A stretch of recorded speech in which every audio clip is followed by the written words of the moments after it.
and welcome to the only table where the screams are the appetizers, and the fear is the main course. Pull up a chair, if you dare. Tonight, the shadows are stretching long, the floorboards are creaking with unseen footsteps, and the air is thick with a whisper you can't quite place. You're listening to the Scare Table, where we serve up the deepest, darkest, and most delightful chills the world has to offer. We have set a place just for you. Get ready to feast on true tales of terror, unsettling legends, and the bizarre happenings that defy explanation. Turn down the lights, lock the doors, and maybe check what's standing behind you. It's time to gather round the Scare Table. Let the haunting begin. Pull up a chair, lock the basement door, and welcome back to the Scare Table. If you're a first-time listener joining us, this is the podcast where we take the emotion out of the editing room and perform a surgical, frame-by-frame forensic audit on cinema's most iconic horror franchises. We deconstruct the scripts, evaluate the survival mechanics, and split the table on what works, what fails, and what permanently altered the genre. Before we open up the forbidden text tonight, make sure you don't stay buried in the dark. Hit that subscribe button on whatever platform you're streaming us on right now. If you're loving the forensic breakdowns, leave us a 5-star review to keep the algorithm gods happy, and head straight over to ghostfacehorror.com. That is the absolute mothership where you can access our complete horror database, read our exclusive franchise articles, and run your numbers through our custom slasher survival calculators to see if you'd actually make it to the credits. You can also track our daily horror breakdowns on social media at Ghostface Horror. Now let's look at the blood-soaked blueprint up on the table today. We are officially kicking off an ultimate franchise audit on Sam Raimi's legendary The Evil Dead. We are tracking this entity from its raw, 1981 low-budget video nasty roots, through the definitive horror comedy peak of Evil Dead 2 and the medieval fantasy madness of Army of Darkness, straight into the pitch-black, hyper-violent modern era with the 2013 Fede Álvarez bloodbath and 2023's skyscraper nightmare, Evil Dead Rise. And of course, concluding with the newly released Evil Dead Burn. Man, I am so incredibly ready for this layout. Evil Dead is an absolute anomaly in the horror world. It is a franchise that completely evolved its genre, tone, and lead character across 4 decades without ever losing its core soul. It takes the classic cabin-in-the-woods archetype and turns it into a kinetic, relentless assault on the senses. We're talking chainsaws, boomsticks, and some of the most punishing practical effects in cinema history. And let's be real. The debate on this franchise is going to be fierce. You have fans who worship the ground Bruce Campbell walks on for his legendary, cartoonish slapstick survival. And you have fans who prefer the absolute, unyielding body horror misery of the modern revivals. We are going to dive into the cinematic mechanics of how these Deadites operate, analyze how the camera itself becomes an aggressive villain, and figure out exactly how this series permanently conquered the genre. So grab your favorite cup of black coffee, don't read the Latin out loud, and let's get into it.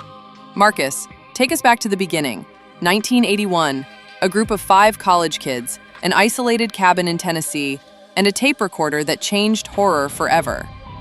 All right, let's lay down the baseline for this entire nightmare. We start in 1981 with Sam Raimi's raw, low-budget, gritty, independent feature, The Evil Dead. The plot is the architectural blueprint for the next 40 years of cabin-in-the-woods cinema.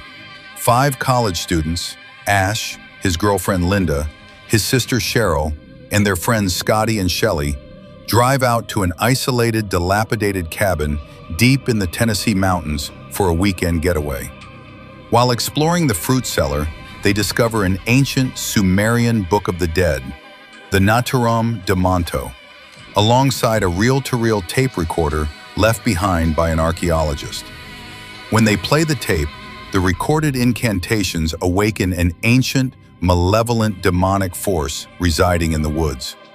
This entity doesn't just stalk them with a knife, It physically and psychologically infests them. One by one, the woods and the unseen spirits assault, violate, and possess the teenagers, transforming them into grotesque, mocking deadites. Ash is forced to watch his friends and his girlfriend turn into screeching, sadomasochistic monsters who use their intimate knowledge of his life to mentally break him before attempting to dismember him. By the time the sun starts to rise, Ash is the lone survivor, forced to hack apart his own loved ones just to see the morning light, only for the film to end on that legendary, agonizing cliffhanger shot of the entity racing through the cabin doors straight into his face. Looking back at this 1981 Genesis block, it is wild how completely different this film feels compared to what the franchise became. This isn't a comedy, folks. This is a mean, punishing, claustrophobic exercise in pure, low-budget sensory assault. And that raw, gritty edge is exactly why the 1981 original is a masterpiece to me. I know everybody loves Evil Dead 2 for the groovy one-liners and the cartoon energy, but the sheer, unpolished filth of this original movie is unmatched. It feels dangerous. It feels like a real video nasty that you shouldn't be watching. The practical effects might look a little dated in certain frames with the claymation and the milk fluid blood, but the relentless pacing and the absolute malice of those cellar scenes hold up perfectly. It is pure, unfiltered survival horror. See, Shane, I respect the grit, but I'm going to step out on a limb here and say the 1981 original is incredibly uneven from a structural standpoint. Before the possessions kick into high gear, the acting from the supporting cast is incredibly wooden, and the pacing in that first act drags quite a bit. But where the movie completely redeems itself for me is the psychological warfare of the Deadites. When Cheryl gets possessed and starts floating, rattling off the names of the cards in the deck before turning around with those milk-white eyes, that is pure nightmare fuel. They aren't just zombies. They are cruel, mocking entities that weaponize emotional trauma against the victims. It's brilliant screenplay mechanics wrapped in a low-budget shell. The acting might be raw, Chloe, but that clunkiness actually makes them feel like real, average kids who got caught in something way over their heads. They aren't polished Hollywood models. And Marcus, to your point about the ending, that final tracking shot of the camera busting through the cabin, flying through the rooms right into Ash's face, is one of the greatest technical achievements in independent horror history. Sam Raimi didn't have money, but he had absolute genius vision behind that lens. And that kinetic camera work is the exact technical heart of this franchise. So let's lean straight into the physical mechanics of how this low-budget crew pulled off a cinematic revolution.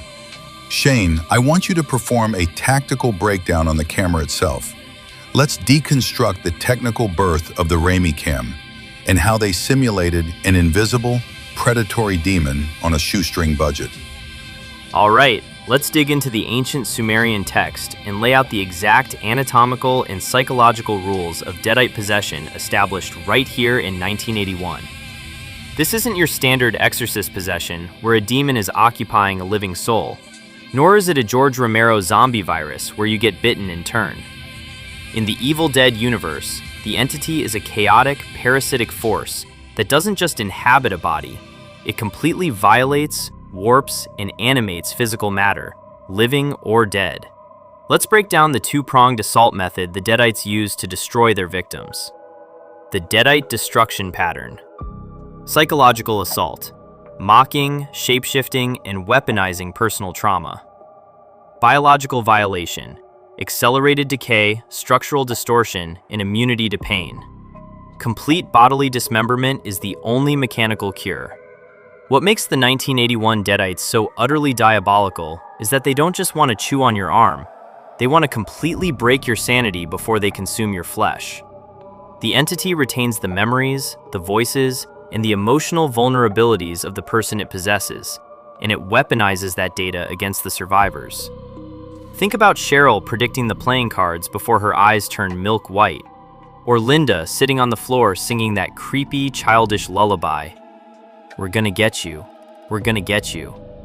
They shift instantly between crying out in their actual, desperate human voices begging for help and laughing with a deep, demonic screech. It's an elite psychological tactic. It induces severe emotional paralysis in Ash and Scotty because their brains cannot separate the monster from the sister or girlfriend they love. Once the possession takes hold, the physical body undergoes immediate, catastrophic biological distortion. The skin turns an ash gray, wounds leak a thick, sulfur yellow or milky fluid instead of normal blood, and the host becomes completely immune to physical pain or anatomical limits.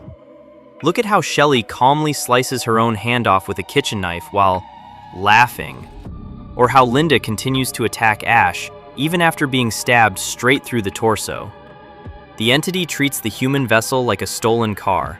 It will run it completely into the ground, breaking bones and shredding tissue because it simply does not care about the longevity of the host. And this leads directly to the primary structural rule of the franchise. Dismemberment is the only mechanical cure. You cannot shoot them in the heart, you cannot perform a standard religious exorcism, and you cannot knock them unconscious.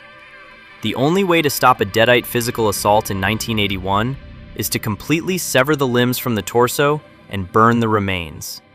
It forces the characters into the most brutal, intimate form of violence imaginable, hacking apart their own best friends with axes and surgical saws just to survive the night. And that right there is exactly why this movie felt so mean and dangerous in 1981. The violence is completely personal. It's not a faceless boogeyman in a hockey mask chasing you through the woods. It's your own girlfriend, mocking your relationship while trying to gouge your eyes out. It strips away any possible sense of comfort. All right, let's air out this laundry, because this is where the table splits right down the middle on the 1981 original. For me, the first act is absolute textbook slow burn setup. People call it clunky, but I argue that the slow pacing before they hit the cellar is completely intentional narrative architecture. Think about that long, lingering drive up the mountain, the rotting bridge creaking beneath their wheels, the eerie silence of the Tennessee woods, the way the swing on the porch slaps against the house entirely on its own. It builds an atmosphere of impending doom. Raimi is purposefully letting the silence stretch out so that when the audio recorder finally plays and the madness snaps, the contrast hits you like a physical blow. It acts as a highly cohesive movie because that quiet first act establishes the isolation. Without that buildup, you don't feel the weight of them being stranded out there with absolutely no lifeline.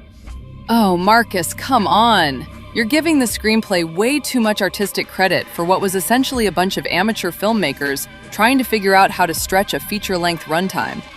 Let's perform an actual forensic audit on that first act. Before they find the book, the dialogue is completely flat. The character relationships are virtually non-existent, and the acting is so stiff it feels like a high school theater production. There is no real narrative cohesion driving them forward. They are just occupying space until the plot requires them to go into the basement. Once that tape plays, the movie completely stops trying to be a cohesive narrative altogether and just transforms into a showcase for Tom Sullivan's practical effects. It becomes a sequential gallery of possess character A, lock them in the cellar. Character B gets attacked by trees. Character C melts. It's an incredible, historic special effects reel, but as a structured, character-driven movie, it completely falls apart in the second half because the plot doesn't progress. It just bleeds. But Chloe, the lack of character progression is the point of survival horror. They aren't supposed to be undergoing profound emotional arcs or resolving family trauma while their limbs are being hacked off. The cohesion comes from the unrelenting, claustrophobic escalation of the siege.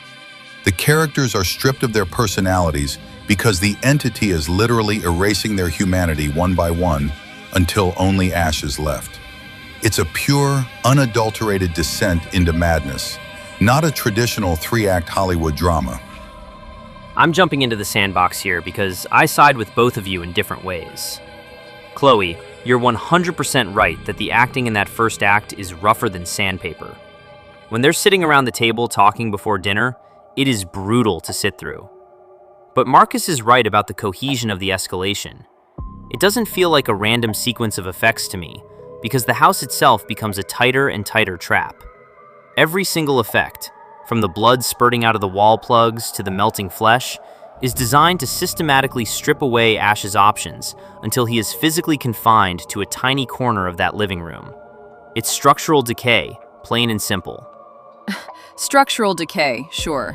But it still means the movie is entirely carried by its technical audacity, rather than its writing.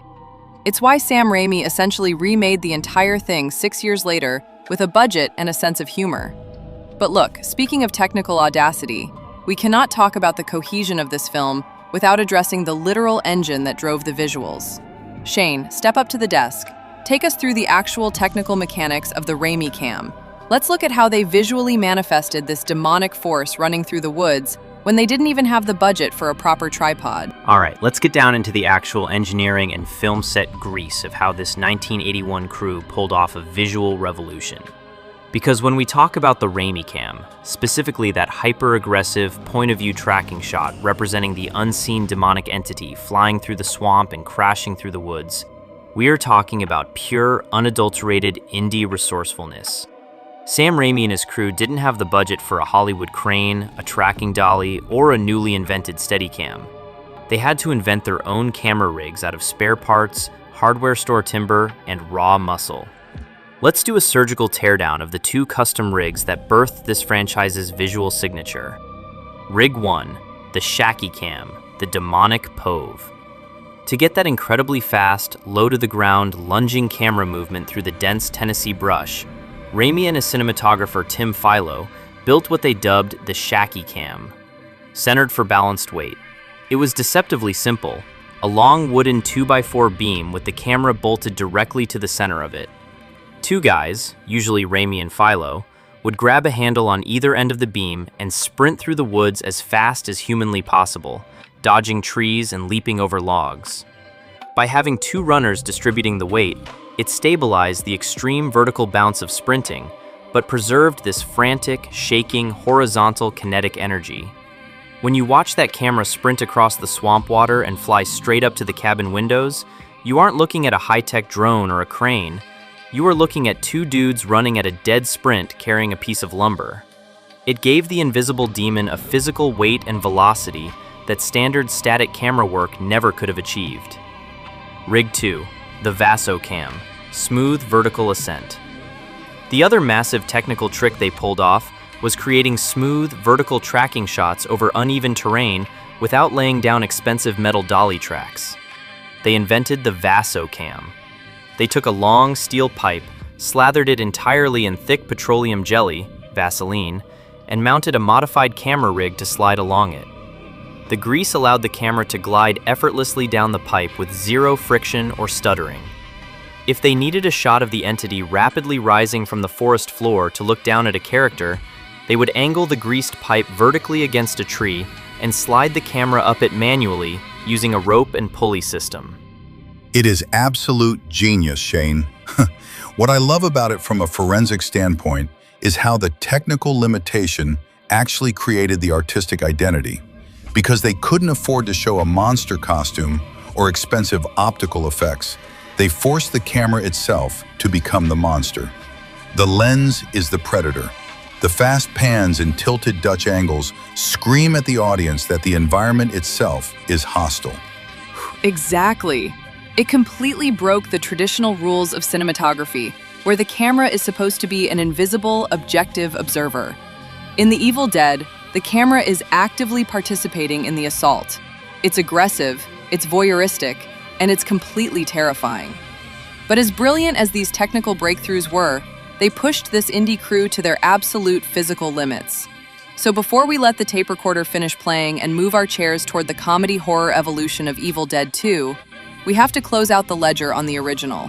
All right, before we officially burn the pages of the 1981 text and move on to the legendary evolution of the sequel, we cannot leave this original cabin without putting Marcus and Shane through the final crucible. So guys, looking back at Sam Raimi's raw, low-budget indie blueprint that started this entire global legacy, What is the one specific thing you loved the absolute most about how this movie executed its horror? And if you were sitting in the director's chair back in 1981, what is the one concrete thing you would change to make the film tighter? For me, the element I love the absolute most is the sheer, uncompromised sadism of the Deadites' psychological tactics. Having Cheryl stand by the window with those milky, dead eyes and calmly read off the exact playing cards in Linda's hand before transforming, it completely re-engineered the possession subgenre. It proved these entities aren't just faceless zombies or formal demons. They are cruel, intimate tricksters that use your own history to shatter your sanity before they ever swing an axe. But if I had the director's chair, the one thing I would desperately change is the handling of the character Scotty in the third act.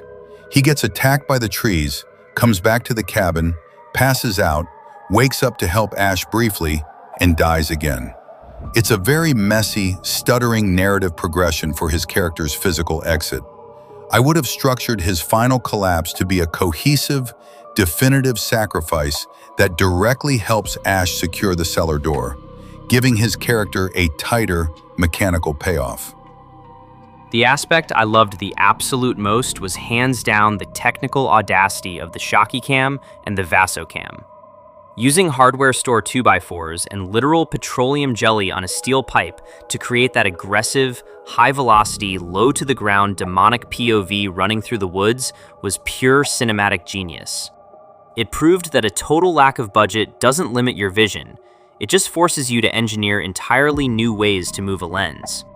But if I'm directing this back in '81, the one major thing I am going to change is the acting and dialogue pacing in that opening 20 minutes.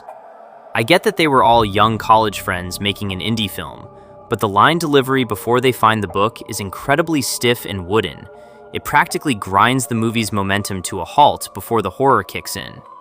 I would have spent a few more days doing intense table reads with the cast to make their chemistry feel like a real, living, breathing group of friends so that their eventual destruction carried way more emotional weight. Incredible breakdowns from both of you. For my money, the thing I loved the most was the sheer, visceral nightmare of the cellar door staging. The visual of Cheryl locked beneath those wooden grates, with her pale hands constantly clawing through the gaps while she screeches down at Ash, creates a perfect, permanent sense of vertical claustrophobia. The threat isn't just outside the house, it's literally festering right beneath their feet. But if I could change one thing, I would completely remove the infamous, highly controversial tree attack scene with Cheryl in the woods. Not only has it aged incredibly poorly on a conceptual level, but from a pure storytelling perspective, it is entirely unnecessary. The malevolent force of the woods is already terrifying enough just tracking her through the shadows and driving her mad with auditory hallucinations. Subverting that physical assault into a purely psychological, reality-warping chase through the fog would have made her initial breakdown feel significantly cleaner and more modern. And with that final walkthrough, the 1981 cellar door is officially chained shut. Let's pack up the reel-to-reel tape recorder and move straight into Phase 2. Shane, rev up the chainsaw and take us to 1987, where Sam Raimi gets a real budget, turns the gore up to 11, and completely morphs the franchise into a legendary, cartoonish masterpiece of horror comedy in Evil Dead 2. Yeah, you guys need to grease up your gears for what's coming next. To wrap up this look at the 1981 classic, we are spinning an absolute powerhouse of a track by The Kill Sheet. It's got that raw, grinding, low-budget industrial edge that perfectly mirrors the filthy, unpolished grit of the original film. This is Hail to the King. While that track is playing, make sure you don't let the Deadites catch you slipping. Hit that subscribe button, throw us a 5-star review on Spotify or Apple Podcasts, and head over to the main hub at ghostfacehorror.com to check out our deep dive slasher database. You can also follow the team's daily horror audits on social media at Ghostface Horror. Lock that cellar door tight, folks. We're dropping the needle on the track right now, and the second we return, the scare table is cranking the engine to full throttle for Phase 2. We are diving straight into the high-octane, blood-splattered, live-action cartoon madness of 1987's Evil Dead 2. We're talking headless ballerina dances, laughing deer heads, and the physical comedy masterclass that birthed an international horror icon. Stay tuned. We'll be right back. We have awakened it. We have raised it from the sleep of ages.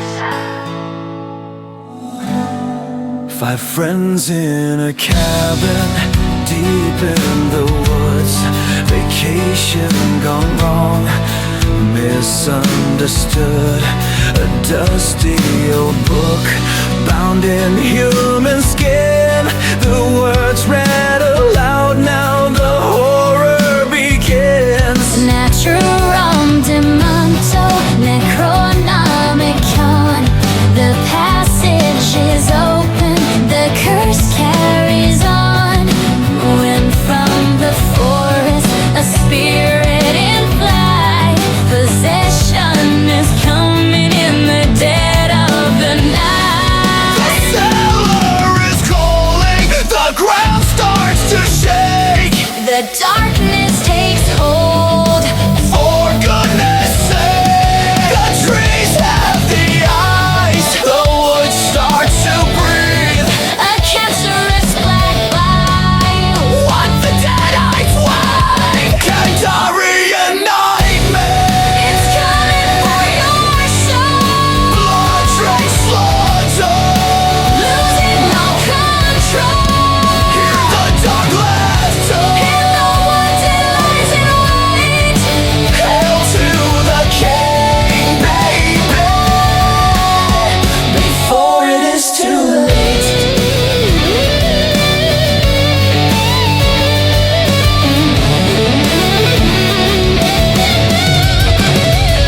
The sister is turning, her flesh starts to rot. She clawed at her face, a truly vile spot. I severed her head, a desperate mistake. It's just the beginning, for goodness sake. My hand is infected, it fights for the blade. A chainsaw solution to the choice that I made. The evil is swirling, a hurricane blast. Trapped in this hell, this moment must last.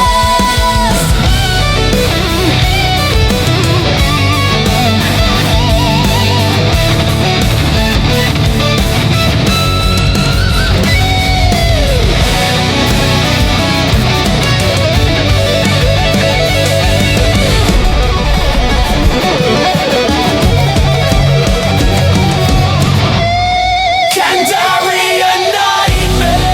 It's coming for your soul. Blood-drenched slaughter, Losing all control. hear the dark laughter. In the woods it lies in wait. Hail to the king, baby, before it is too late. I will foil your soul. Tread by time.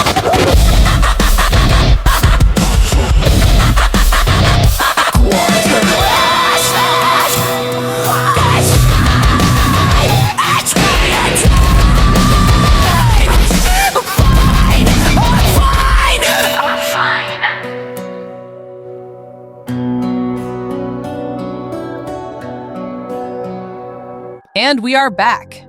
The blood-soaked dust of 1981 has officially settled, the music break is over, and I am officially taking the reins of the scare table for Phase 2.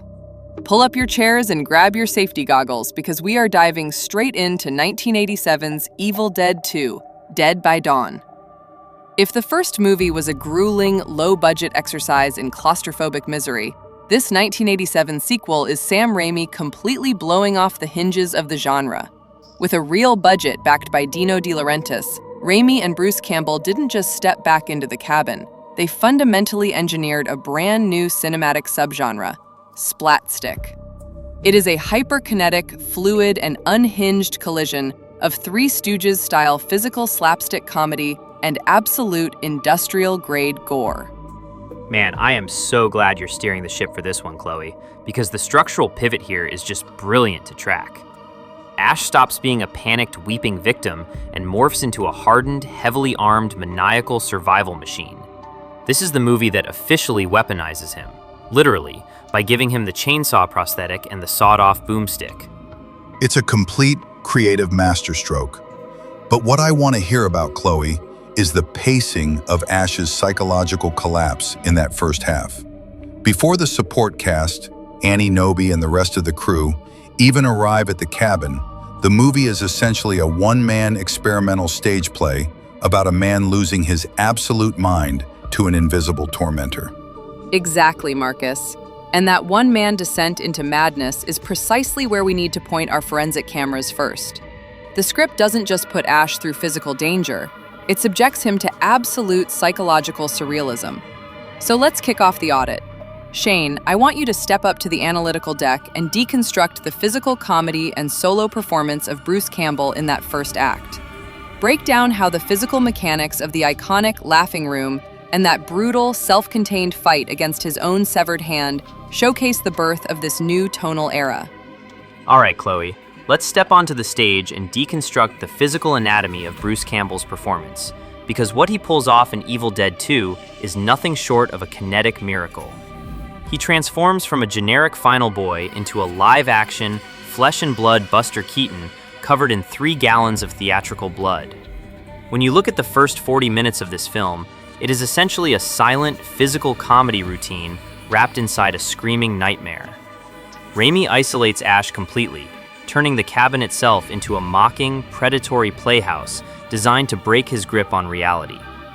Let's do a surgical teardown of the 2 sequences that define this splatstick mechanics. The severed hand fight, internal conflict made physical. The sequence where Ash's right hand becomes possessed and turns against him is a masterclass in isolated body choreography. On a narrative level, it represents the ultimate survival horror violation, your own biology attempting to execute you. But look at how Campbell physically executes it on screen. Right hand, driving forward with lethal force, possession. Left hand, restraining, pulling back, absorbing impact.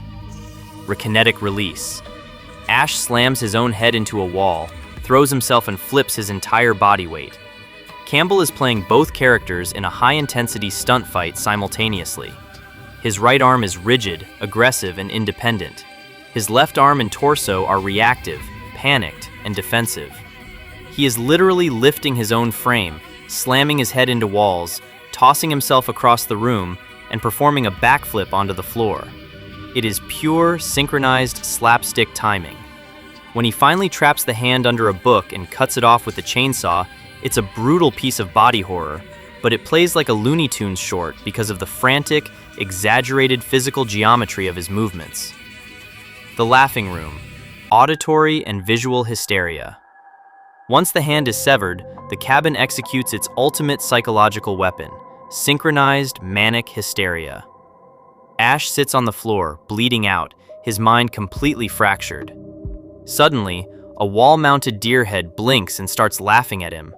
Then a desk lamp joins in. Then a book. Within 60 seconds, the entire room is physically moving, shaking, and roaring with a mocking, rhythmic laughter. Instead of screaming in terror, Ash starts laughing with them. Rhythmic, mocking, mechanical laughter. Panicked, manic mirroring of the sound. Campbell's facial expressions here are legendary. His eyes are completely dilated, his jaw is unhinged, and his laughter is terrifyingly high-pitched. He completely embraces the absurdity of his environment. By mirroring the madness of the house, Campbell communicates to the audience that Ash has officially crossed the threshold of sanity. He is no longer fighting to preserve his mind. He has let the madness in, which paradoxically unlocks the manic, unhinged energy he needs to strap a chainsaw to his wrist and fight back. It's a phenomenal breakdown, Shane.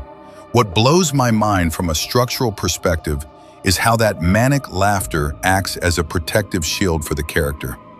In the 1981 film, the characters froze up because they were trying to process the horror logically.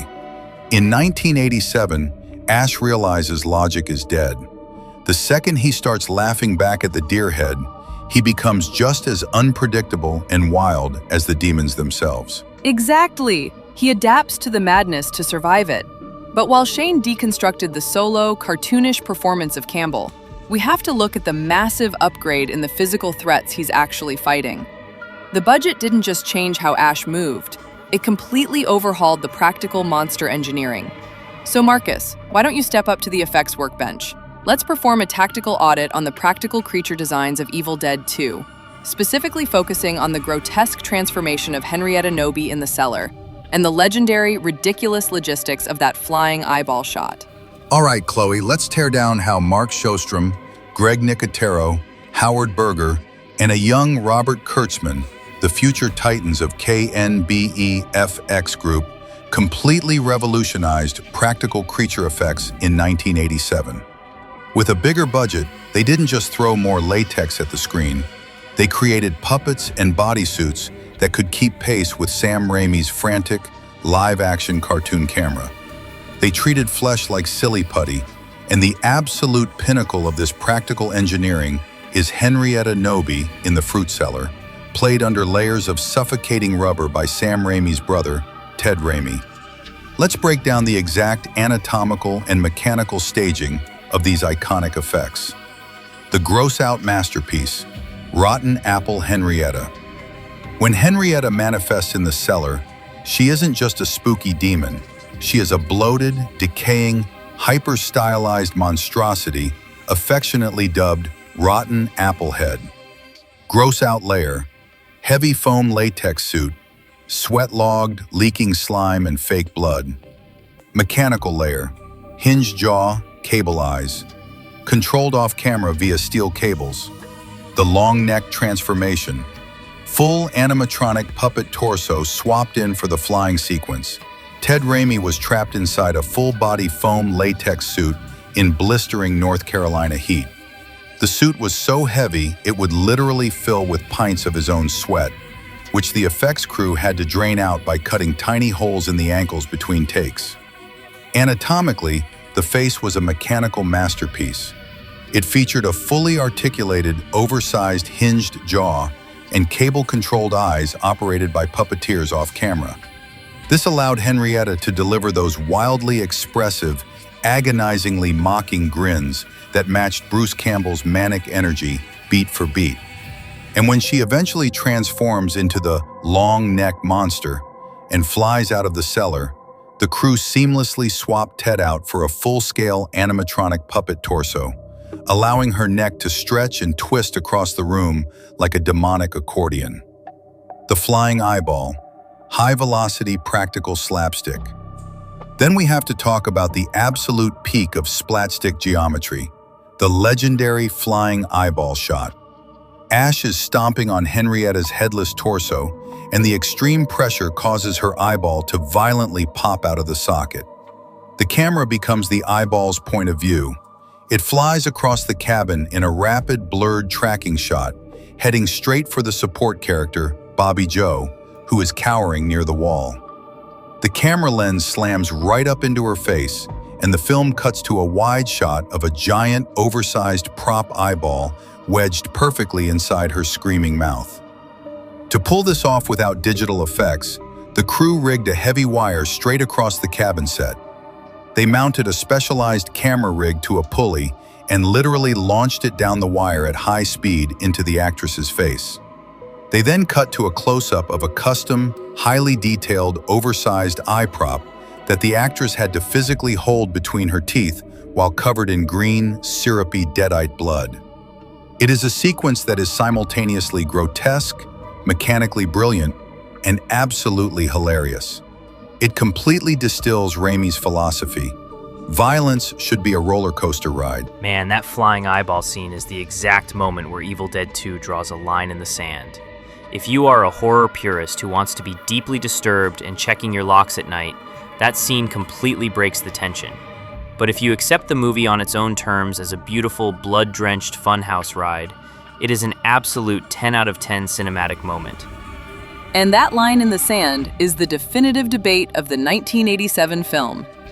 By trading the raw, mean, claustrophobic dread of 1981 for high-velocity monster puppets and flying eyes, did Raimi elevate the franchise into a timeless masterpiece? Or did he sacrifice the genuine horror stakes just to make us laugh? Let's lay it all out on the table. Shane, I want you and Marcus to go toe-to-toe on this tonal shift. Does the introduction of Splatstick make Evil Dead 2 a superior film? Or do you find yourselves missing the pure, unfiltered malice of the original video nasty? All right, look. I'm going to draw the line in the sand right here. The tonal shift into Splatstick absolutely compromises the genuine horror stakes of this franchise. Don't get me wrong, Evil Dead 2 is an absolute blast and a technical marvel. But the moment you introduce Three Stooges sound effects, a possessed hand flipping the bird, and an eyeball flying across a room into someone's mouth, you have officially exited the horror genre and entered a live-action Warner Brothers cartoon. In the 1981 original, when a character turned into a deadite, it was a deeply disturbing, mean, claustrophobic tragedy. The blood felt real, the cellar door felt like a coffin, and the stakes were pure, grueling survival. In 1987, the deadites stopped being terrifying demonic predators and turned into vaudeville comedians throwing punchlines. The fear factor drops to absolute zero because you know the movie is aiming for a laugh rather than a scream. It shifts from a movie that makes you double-check your windows at night to a movie you put on with a group of friends while eating pizza. Shane, you are completely misreading the architecture of dread here. The splatstick comedy doesn't hurt the horror stakes. It actively amplifies them by pushing the audience into a state of total, psychological unpredictability. When Ash is sitting in that cabin and the walls start bleeding, the deer head starts cackling, and he starts hysterically laughing right back at them. That isn't just ha-ha funny. That is the sound of a human mind completely snapping under the weight of unadulterated terror. The absurdity is the horror.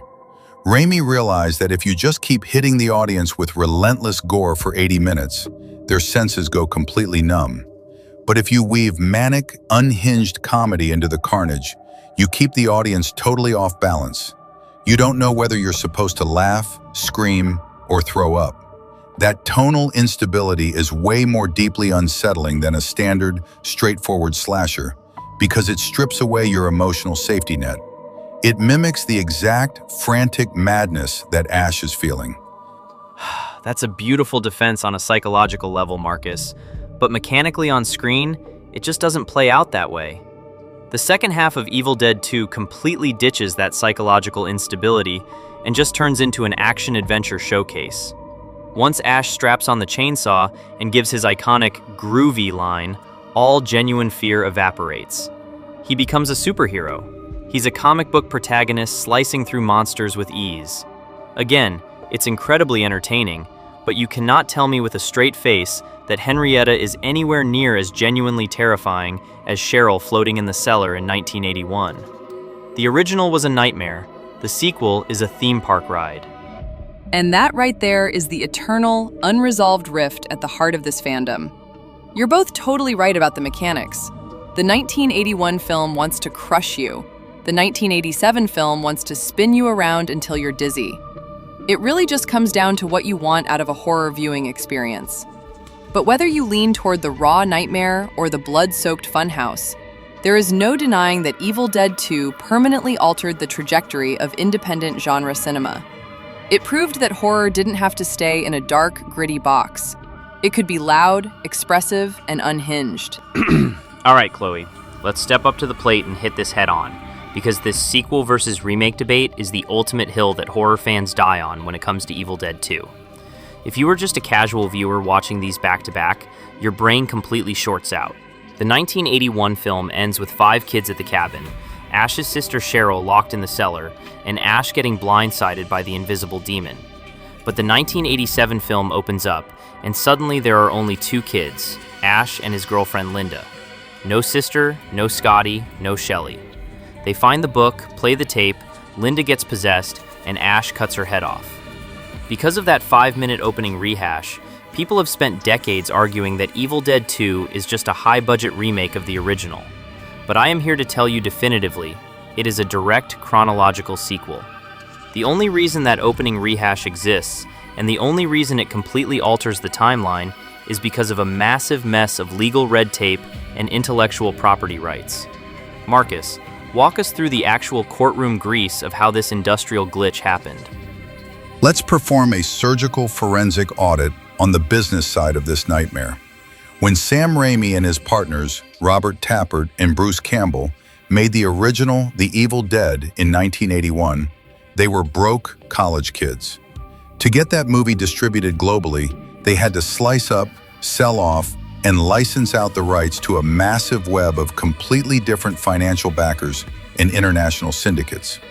Fast forward to 1986. Stephen King famously raves about the original film, which helps Raimi secure a proper budget from legendary producer Dino De Laurentiis to make Evil Dead 2. Raimi's original creative plan for the script was incredibly simple. Start the sequel on frame 1 with the exact final shot of the 1981 movie, the camera slamming into Ash's face, and immediately show the aftermath of him getting possessed. But when De Laurentiis' legal team went to get the footage, they hit a brick wall.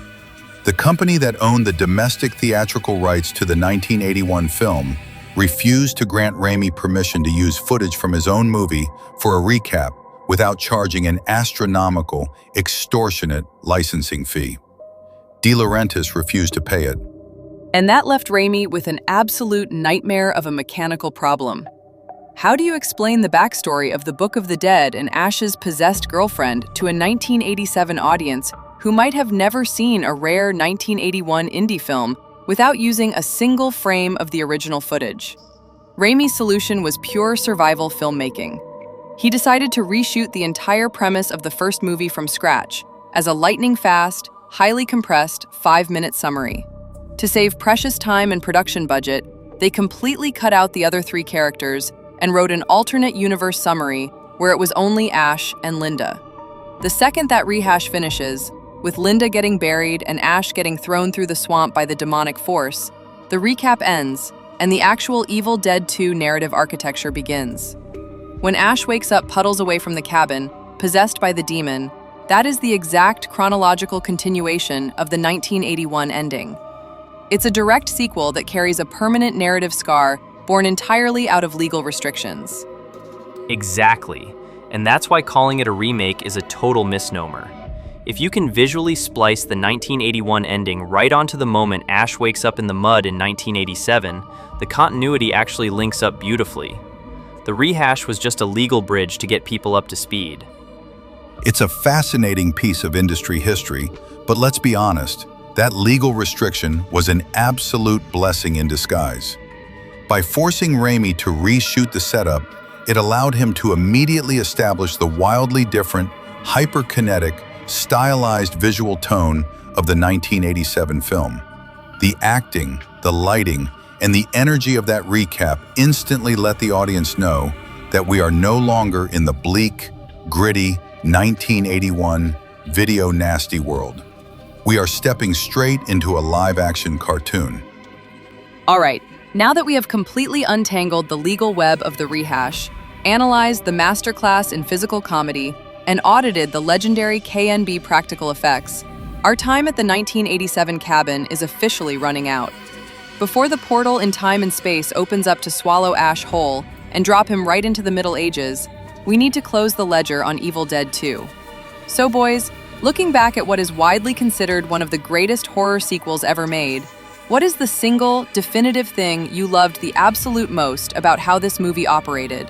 And if you were occupying the director's chair alongside Sam Raimi in 1987, what is the one specific thing you would change to make it even tighter? I'll step up first. The thing I love the absolute most remains the unmatched tonal audacity of the laughing room sequence. Taking a character who is bleeding out, completely isolated and losing his mind, and having him manic mirror a cackling deer head and a desk lamp, it is pure cinematic genius. It perfectly illustrates that the ultimate horror isn't just physical mutilation. It's the total, hysterical collapse of human logic. But if I'm in that director's chair, the one thing I would change is the handling of the supporting characters, specifically Jake and Bobby Joe in the final act. Once they get into the cabin, they essentially turn into pure reactionary fodder, just waiting around to be picked off by the environment or Henrietta. I would have rewritten their survival instinct to give them a much more distinct, localized defensive strategy inside the house. making their ultimate breakdown feel like a tactical failure rather than just a script requirement. For me, the element I love the absolute most is the sheer iconic imagery of the third act transformation. The exact sequence where Ash cuts his own possessed hand off, mounts a modified chainsaw directly onto the stump, saws down the barrel of a 12-gauge shotgun, and delivers that legendary pitch-black Groovy. It's an all-time cinematic milestone. It completely redefined what a horror protagonist could be. But if I'm directing this back in '87, the one thing I am going to change is the optical stop-motion visual effects during the very final portal sequence. I know they were working with limited budget and tech for the time, but when the giant demonic trees and the swirling vortex open up outside, the rotoscoping and compositing look incredibly flat and dated, completely taking me out of the physical reality of the cabin. I would have scaled back the cosmic, wide-lens scope of the vortex and kept the camera tightly locked onto the visceral, practical chaos happening inside the room to maintain that intense, claustrophobic pressure right up until the final frame. Phenomenal notes from both of you. For my money, the aspect I loved the absolute most was the kinetic brilliance of the camera work. Specifically, that legendary tracking shot where the camera launches down a wire at high speed, busts through the cabin window, flies through the rooms, and rams Henrietta's flying eyeball straight into Bobby Joe's mouth. It is the perfect, definitive distillation of the splatstick genre. It's gross, it's mechanically brilliant, and it's hilariously unhinged. But if I could change one thing, I would actually trim down the comedic pacing of the possessed severed hand sequence just a fraction. Don't get me wrong, Bruce Campbell's physical performance is legendary, but having the hands scamper around like a literal cartoon mouse, trapping it under a bucket, and having it flip him off skates just a little too far into pure, goofy vaudeville for me. Keeping the hands' actions slightly more malicious and unpredictable would have kept the horror stakes just a hair higher while preserving the incredible physical comedy. But with those final grades on the record, the 1987 book is officially closed. Yeah, it's time to clear the blood off the dashboard and take a quick music break to let our ears stop ringing. To close out our look at Evil Dead 2, we are spinning a heavy, grinding track from Studio 3117, full of unhinged, high-octane synth that's perfect for strapping a chainsaw to your arm and fighting your own limbs. While the music is pumping, do not stay a stranger to the table. Smash that subscribe button on Apple Podcasts, Spotify, or wherever you're listening to us right now. Drop us a 5-star review and tell us down in the comments which movie you side with, the raw 1981 Nightmare or the 1987 Funhouse ride. For our complete structural horror databases, exclusive franchise articles, and our custom survival calculators, make sure to visit the main hub at ghostfacehorror.com.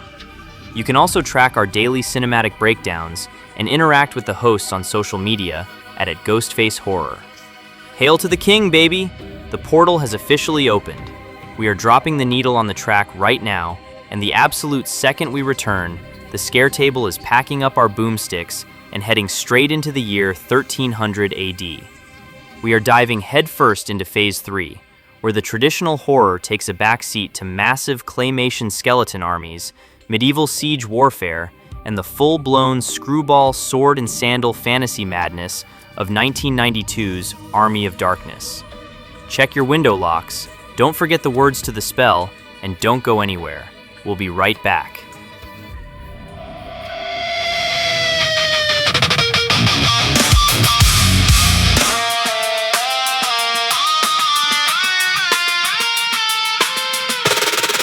The air is turning cold.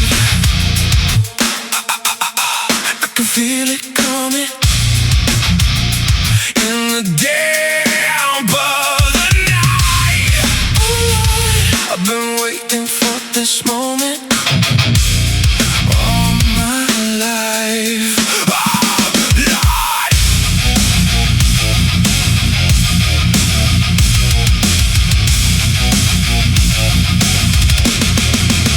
Well, if you told me you were drowning, I would not lend a hand.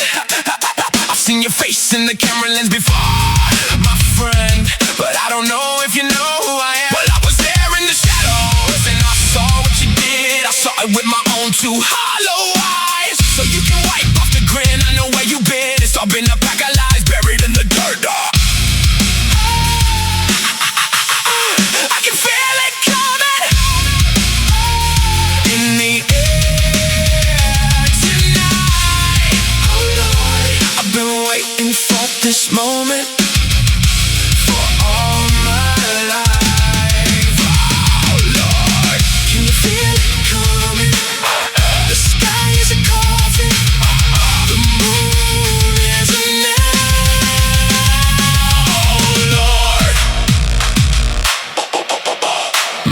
Well, I remember the way the light left. How could I ever forget the first time, the last time we ever met in the basement? But I know the reason why you keep your silence up. No, you don't fool me. The hurt doesn't show, but the rot still grows. It's no stranger to you or me. The archives are waiting, the blade is ready. I've been watching you sleep, I've been counting your breath. I can feel it coming in the air tonight. Oh Lord, I've been waiting for this moment for all my life. Oh Lord, can you feel it coming? The shadows are moving and they're looking for you. Oh Lord.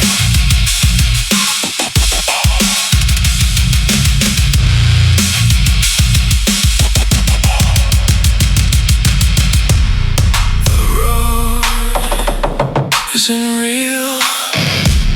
I remember everything stays in the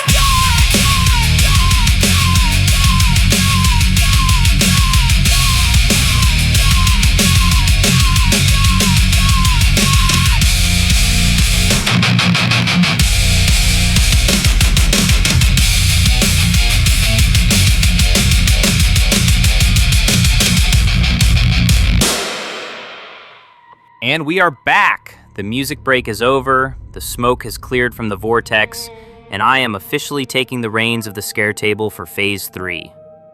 But look, before we draw our swords and face the medieval horde, let's handle the legal business.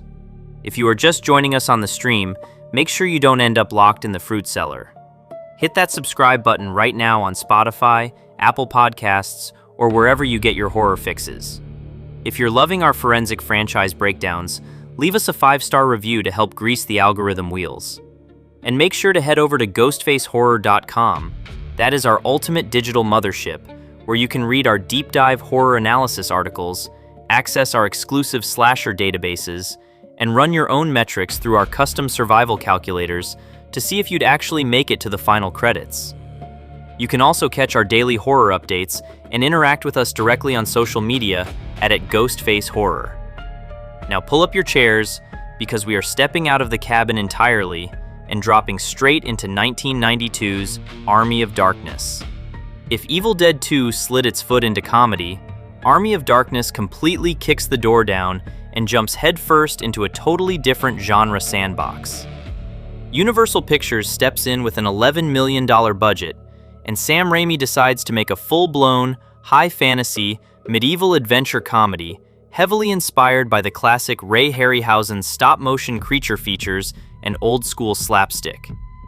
We find Ash Williams stranded in the year 1300 AD, captured by Lord Arthur's knights, only to quickly establish himself as a literal god of war to the primitive locals by introducing them to the sheer mechanical firepower of his Remington 12-gauge shotgun, his boomstick, and his 1973 Oldsmobile Delta 88.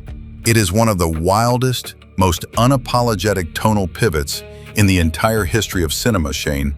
I mean, think about the sheer executive guts it takes to take a franchise born as a banned video nasty and turn its third entry into a PG-13, studio-backed blockbuster filled with skeleton armies, medieval sieges, and literal Three Stooges eye pokes.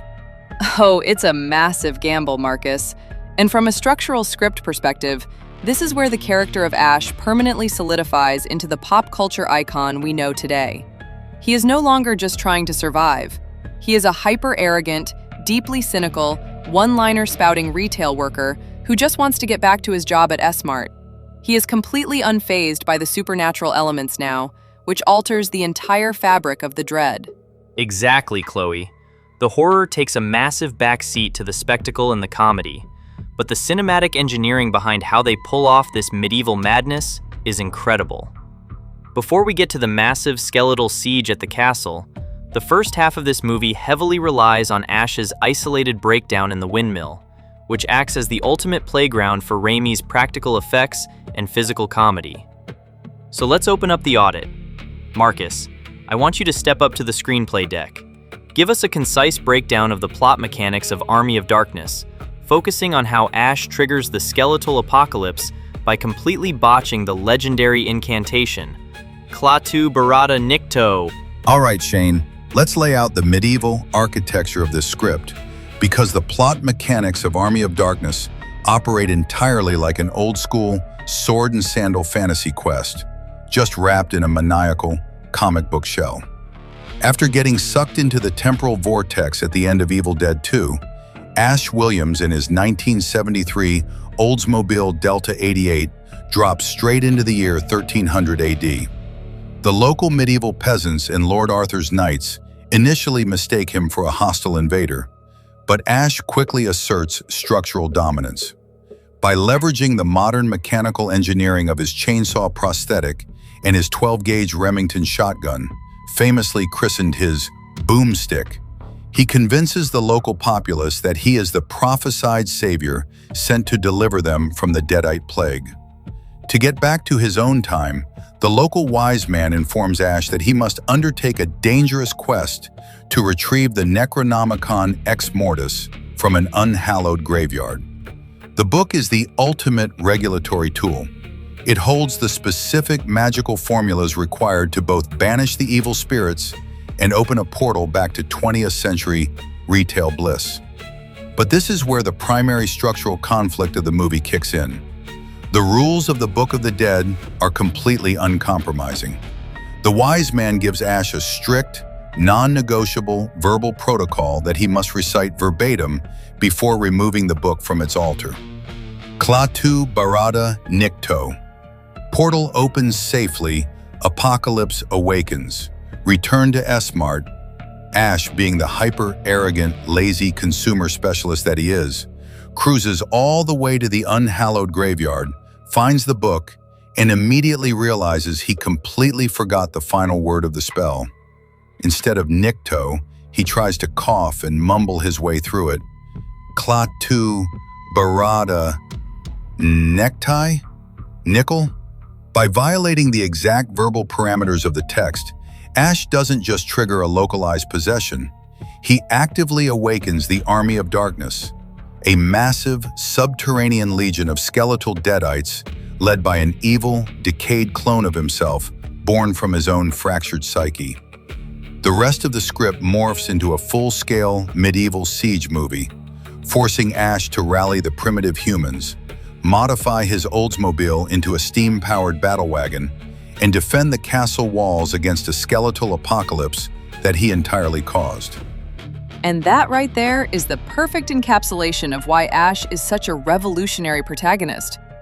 In almost any other horror franchise, if the main character causes the literal end of the world because he was too lazy to memorize 3 words, the audience would hate him.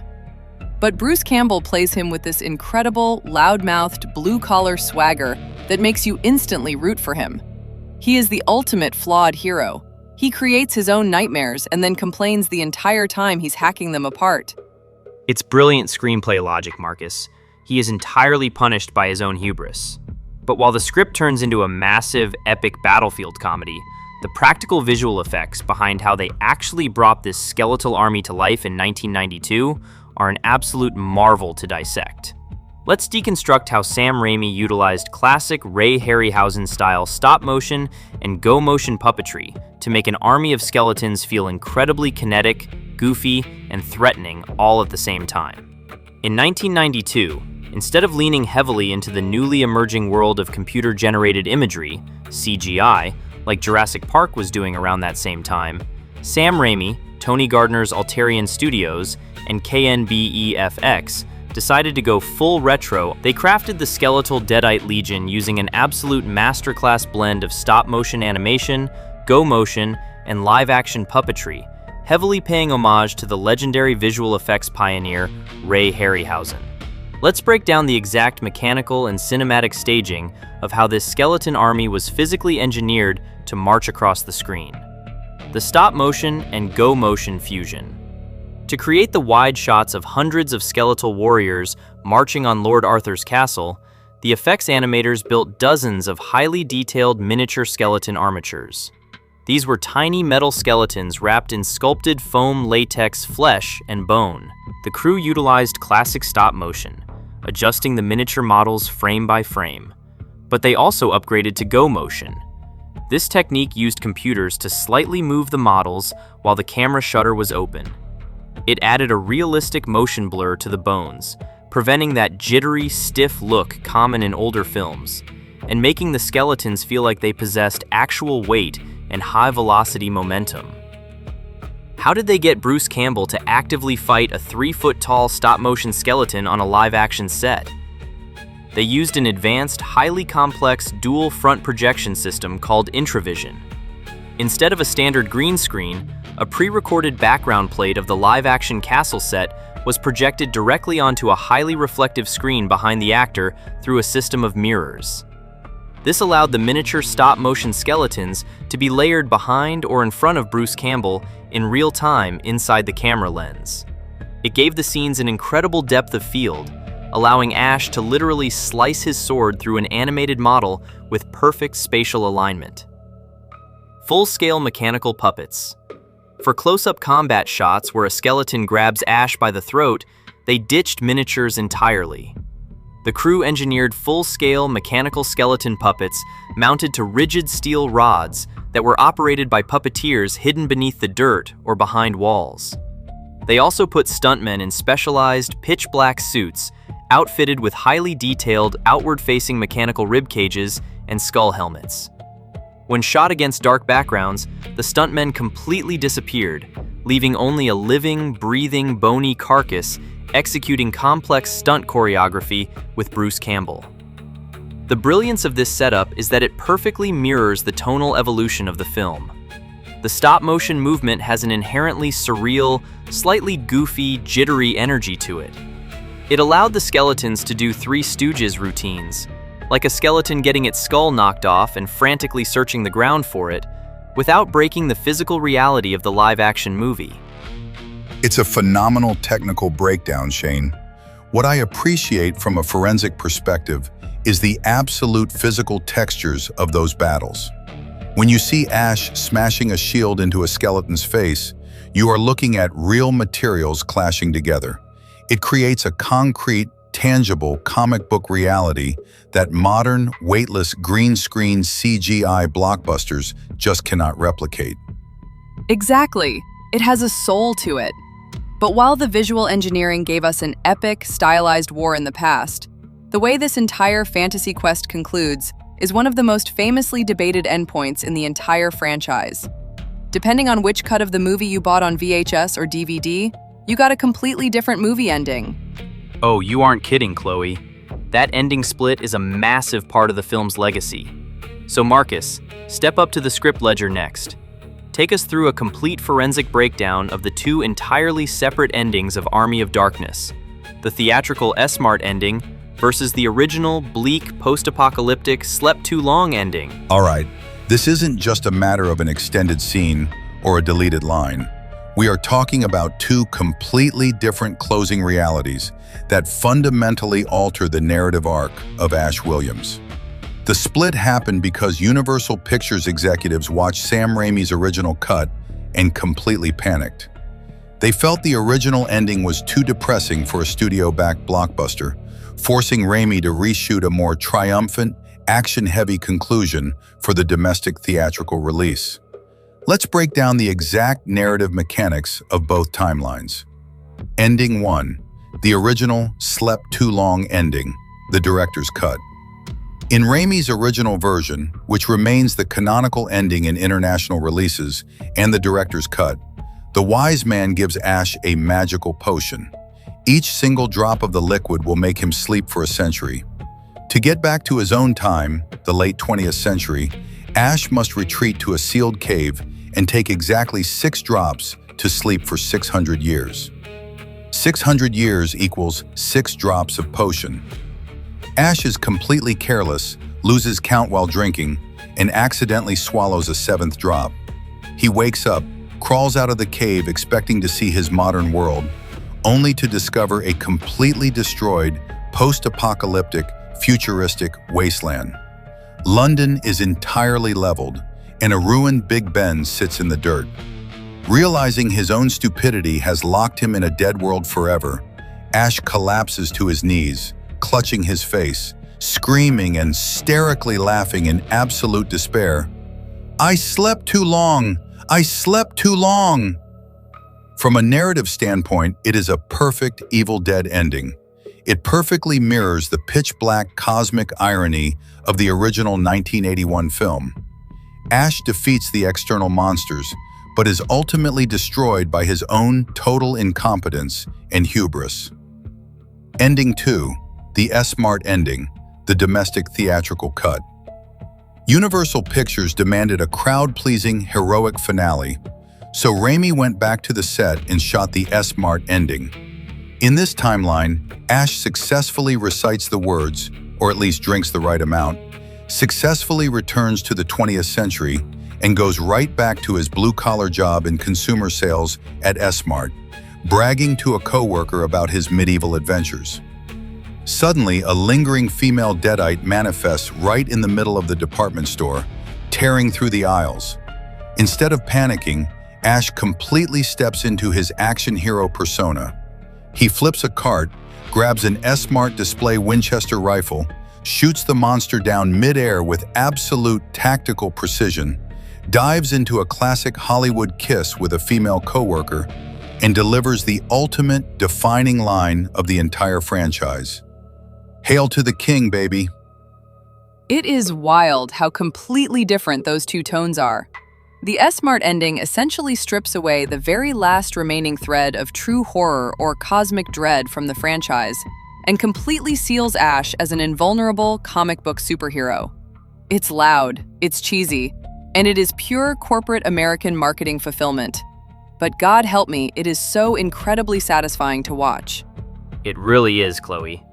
But from a structural standpoint, the S-Mart ending is actually what allowed the franchise to spawn Ash vs. Evil Dead decades later. If he was trapped in a post-apocalyptic future, we never would have gotten that brilliant legacy show. But with both of those timelines laid out on the record, we have officially brought the classic Bruce Campbell trilogy to its ultimate destination. Before we take our final music break and prepare the scare table for the hyper-violent, pitch-black modern era of the 2013 remake and Evil Dead Rise, we have to lock the ledger on 1992. Now that Marcus has laid out those two wild, completely split universe endings, our medieval campaign is officially wrapped up. We have audited the Harryhausen stop motion, we watched Ash completely butcher the text, and we're standing at the edge of the portal. Before we take a quick music break and pivot the scare table into the brutal, pitch-black modern era of the 2013 remake, we need to finalize the ledger on Army of Darkness. And that is exactly where I am stepping back in. Before the vortex sucks us dry and throws us back into the 21st century, I am putting both of you through the final crucible for the classic trilogy. So, Marcus, Shane, looking back at what is undoubtedly the most polarizing high fantasy detour in the entire legacy, what is the single definitive element you loved the absolute most about how Army of Darkness ran its course? And if you were occupying a seat at the creative table with Sam Raimi in 1992, what is the one concrete thing you would change to make it punch even harder? For me, the aspect I love the absolute most is the sheer historical scale of the third act castle defense. Seeing Ash combine modern automotive and chemical engineering, literally taking a 1973 Oldsmobile Delta 88, adding a steam engine, constructing a front-mounted spinning blades assembly, and formulating homemade gunpowder from a chemistry textbook to fight a stop-motion skeleton army, it is pure, unfiltered comic book joy. It embraces the absolute peak of 90s practical cinematic imagination. But if I'm consulting on the script, the one thing I would desperately change is how the movie treats the character of Sheila in the second half. She starts as a strong, defiant medieval woman, but the second she gets captured, she is turned into a completely generic, shrieking, evil Sheila caricature under bad hag makeup. I would have kept her active as an independent resistance fighter inside the castle walls, helping Ash coordinate the defense rather than just being a passive prize to be rescued. For me, the element I loved the absolute most is the incredible dialogue writing that permanently solidified Ash in pop culture history. This is the exact movie where he transforms from a terrified survival horror victim into an arrogant, cynical one-liner machine. Good, bad, I'm the guy with the gun. This is my boomstick. Give me some sugar, baby. The lines are completely bulletproof. Bruce Campbell delivers them with a brilliant golden age of Hollywood B-movie swagger that carries the entire film. But if I'm running the set back in '92, the one major thing I'm going to change is the extreme toning down of the physical violence to secure that PG-13 rating. Slicing through skeleton bones is a lot of fun, but Evil Dead belongs in the blood-drenched trenches. If you keep the blood red instead of turning it into skeletal dust, the physical impact of that castle siege hits way harder. Phenomenal notes from both of you. For my part, the thing I loved the most was the sheer audacity of the original slept too long ending. Waking up in a completely obliterated nuclear wasteland because you forgot how to count to 6 is the most perfectly poetic, pitch-black Evil Dead conclusion imaginable. But if I could change one major thing, I would completely delete the entire mini Ash sequence in the windmill. Watching Ash run around while dozens of tiny clones of himself poke him in the eyes, trip him up, and dive down his throat feels like a massive detour into pure Three Stooges filler. It grinds the narrative progression to an absolute halt just to do a live-action cartoon gag. If you tighten that windmill sequence into a darker, purely psychological confrontation with a single malicious mirror doppelganger, it keeps the pacing moving beautifully into the graveyard. But with those scores officially on the record, the classic Bruce Campbell trilogy is locked in the vault. Before we turn the lights back down and step into the brutal, hyper-violent trenches of Fede Álvarez's 2013 remake, let's step away for a quick tactical intermission. Yeah, it's time to clear the medieval dust off the table and take a quick music break to let your gears cool down. To wrap up our time in 1992, we are spinning a massive, crushing track from Studio 3117. Remember, it's pronounced 3117, guys.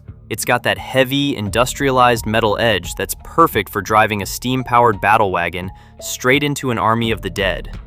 While that track is playing, make sure you keep the perimeter secure. Hit that subscribe button on Spotify, Apple Podcasts, or wherever you're streaming our show.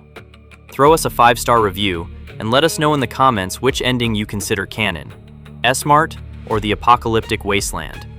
For our complete, curated franchise timelines, exclusive slasher databases, and custom horror metrics, head straight over to the mothership at ghostfacehorror.com. And don't forget to track our daily horror audits on social media at @GhostfaceHorror. The portal is closing. We are dropping the needle on the track right now, and the second we return, the scare table is stripping away the comedy entirely. We are pivoting straight into Phase 4, where the franchise returns to its pitch-black, agonizing roots with 2013's Evil Dead. We are talking rain boxes of blood, battery acid cheek slices, and a complete reimagining of the Book of the Dead. Don't go anywhere. We'll be right back. Wait. This is not a reimagining. It is a sequel. You could possibly call it a spin-off at best. It might be a sequel now, but it started as a remake. Boys, calm down. We will get there. But for now, play the track.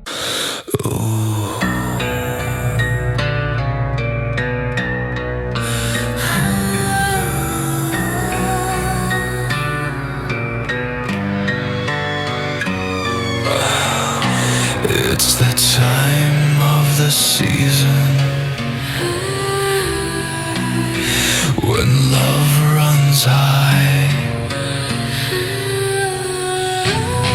and this time give it to me easy and let me try with pleasured hands To take you in the sun to promised lands here. to show you everyone. It's the time of the season for loving. What's your name?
for loving.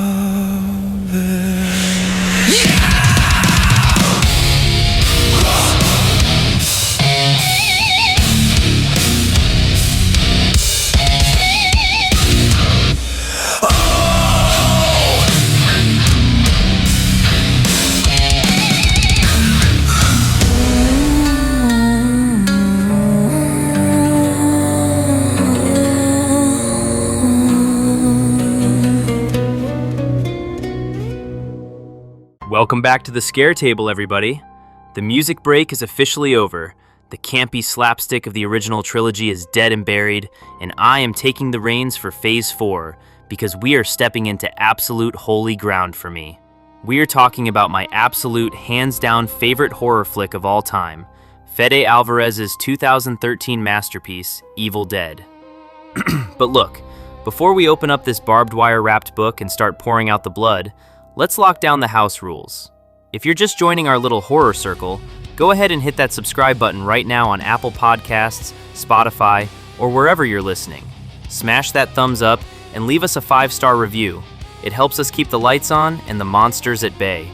And as always, for our complete slasher databases, deep dive genre reviews, and the custom survival calculators we talk about every week, make sure you head directly to the main mothership at ghostfacehorror.com.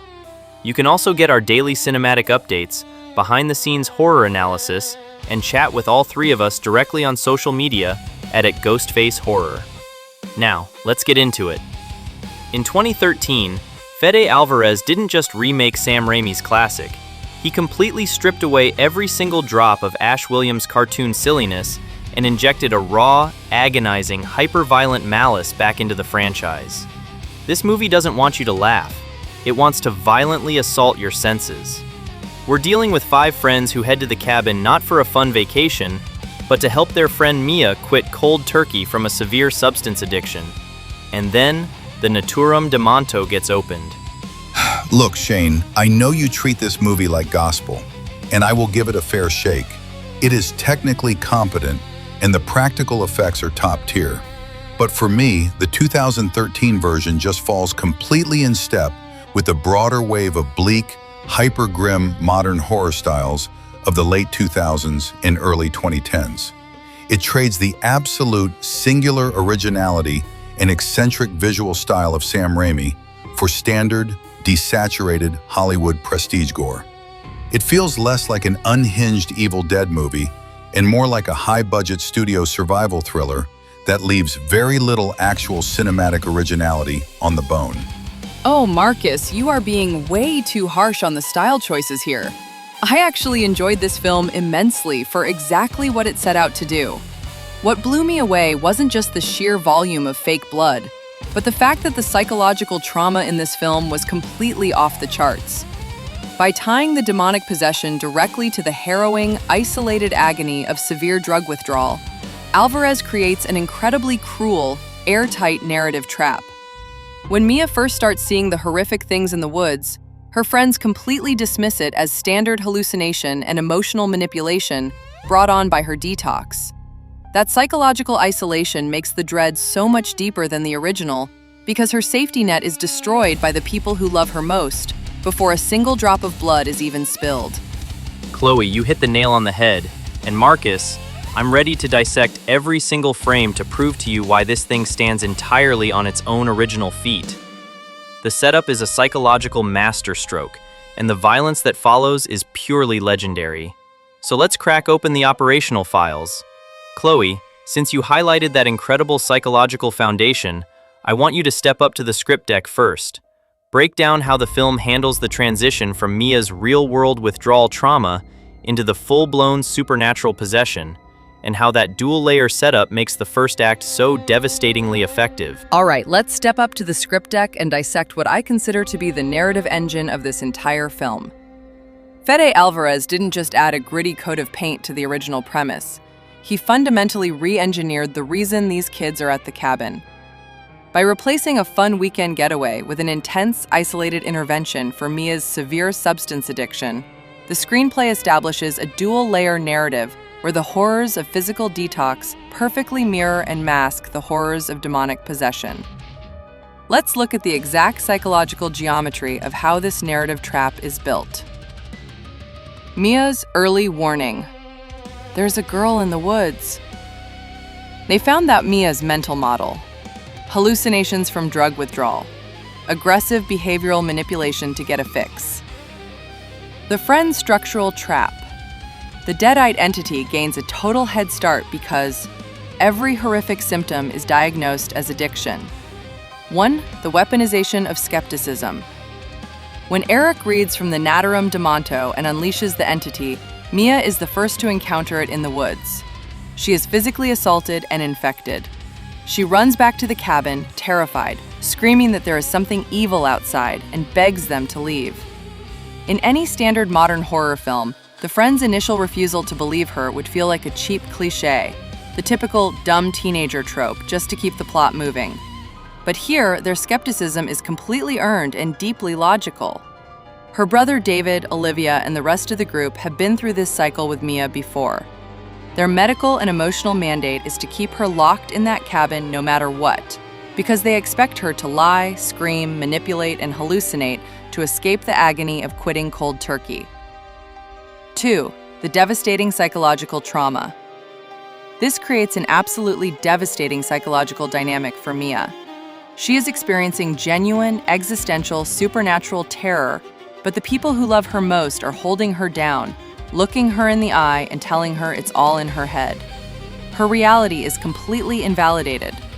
Look at the scene where she tries to flee in the station wagon and crashes it into the swamp. Her friends see it as a desperate, reckless addict trying to escape to find a fix, so they lock her in the room.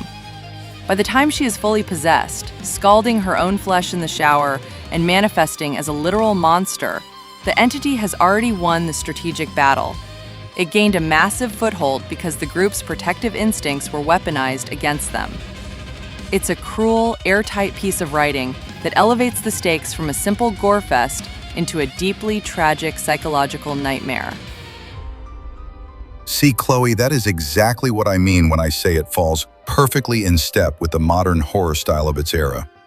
Linking supernatural threats to real-world trauma, like addiction, grief, or mental illness, became the absolute standard, ubiquitous blueprint for the elevated horror boom of the late 2000s and 2010s.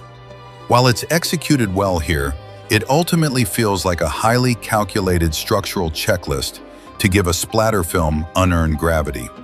It takes away from the wild, chaotic, unexplainable cosmic malice that made Raimi's original cabin feel so incredibly dangerous and unpredictable. Marcus, you are completely minimizing the raw physical execution here. Elevating the script's subtext doesn't make it a corporate checklist. It makes the physical violence that follows hit 10 times harder because we are emotionally invested in Mia's survival. And speaking of that violence, this movie features some of the most jaw-dropping, legendary practical effects ever put on celluloid. So let's pivot the audit deck.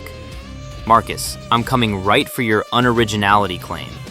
I want you to step up to the effects workbench and break down the absolute mechanical logistics behind the 2013 film's most grueling body horror beats, specifically the cheek slice, Olivia's self-mutilation, and the absolute sea of red that defines the final rain of blood. Look, Shane, I know you treat this movie like gospel, and I am ready to lay my cards down right here. Jane Levy's Mia is a perfectly fine, intense modern protagonist, but she lacks the singular defining trait that made Ash Williams an international pop culture icon: idiosyncratic personality. Ash's arc across the original trilogy works because it is a completely unique, unpredictable trajectory. He transitions from a weeping victim into a manic, unhinged, deeply flawed blue-collar anti-hero who is fueled entirely by his own frustration, cowardice, and arrogance. He is funny, he is a buffoon, and he is a savior all at once. Mia's arc in 2013 follows the exact, highly standardized trauma-to-triumph blueprint that has dominated every single modern studio horror movie for the last 15 years. That intensity is exactly what lines it up with everything else on the market, Shane. The grit is real, but it trades the absolute visual eccentricity of Sam Raimi for standard, desaturated prestige gore. She endured absolute physical torture on that set. I respect Levy's commitment completely, but the solemn tone makes it feel like an elevated horror exercise rather than an Evil Dead movie. She undergoes intense psychological suffering, faces a manifestation of her addiction, and channels it into a final girl rage mode.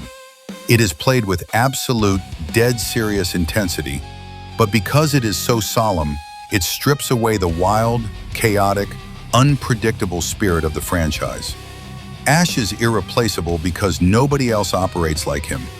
Mia feels like a character synthesized directly from a modern horror screenwriting textbook. Marcus, you are completely minimizing the raw structural geometry of her writing here to fit your modern checklist narrative. Jane Levy's Mia is not just a worthy successor. Her arc is actually a far superior piece of pure survival horror character development. Look at how she operates. Ash starts the 1981 film as a completely passive, soft-spoken final boy who survives mostly through sheer luck and default because everyone else dies around him. He doesn't truly find his footing or his agency until the final frame of the movie. Mia, on the other hand, begins her movie at absolute rock bottom, trapped in the physical and mental hell of a severe drug detox. She undergoes a literal and symbolic death and rebirth cycle. She gets possessed, suffers the ultimate violation, gets buried alive to purge the demon, and then crawls out of the grave to become the ultimate avenging angel. When she grabs that chainsaw in the final act, standing under a torrential downpour of literal blood, she is fighting for her absolute soul. Her triumph over the abomination is a visceral, hard-earned victory over her own internal and external demons. It's a heavy, devastatingly original evolution of the archetype that blows Ash's early accidental survival completely out of the water. That intensity is exactly what lines it up with everything else on the market, Shane. The grit is real, but it trades the absolute visual eccentricity of Sam Raimi for standard, desaturated prestige gore. She endured absolute physical torture on that set. I respect Levy's commitment completely, but the solemn tone makes it feel like an elevated horror exercise rather than an Evil Dead movie. And that is exactly why this debate divides the table so cleanly. Ash is a legendary caricature of cinematic machismo and physical comedy. Mia is a raw, bleeding portrait of human resilience pushing through an absolute meat grinder. They are built for two entirely different cinematic engines. Ash makes you want to cheer. Mia makes you gasp for air. Hold on, Marcus. I am not letting you just wave your hand and dismiss the absolute physical cinematic wizardry of 2013 as a textbook exercise. We need to stop right here and have a real gloves-off debate on this, because your take on this movie's lack of originality is actively driving me insane. Oh, is it? Because from where I'm sitting... Guys, chill. It's simple, Shane. It's the post-2000s horror playbook. You desaturate the colors to a muddy gray and green. You swap out the surreal, theatrical lighting of the original for gritty, handheld realism. You make every character deeply depressed before they even arrive at the cabin.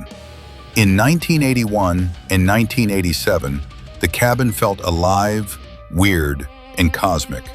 In 2013, it's just a bleak, filthy set where people do awful things to their bodies. The cheek slice with the syringe, Olivia ripping her own jaw open with a piece of broken mirror, the tongue split.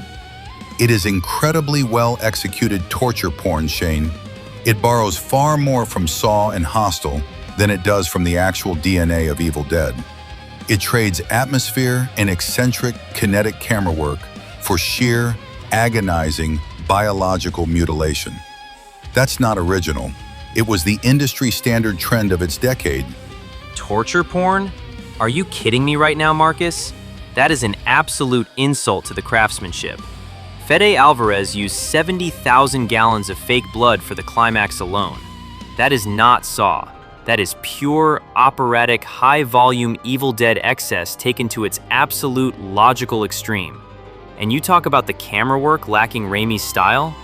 What about the shot of Mia being dragged into the swamp?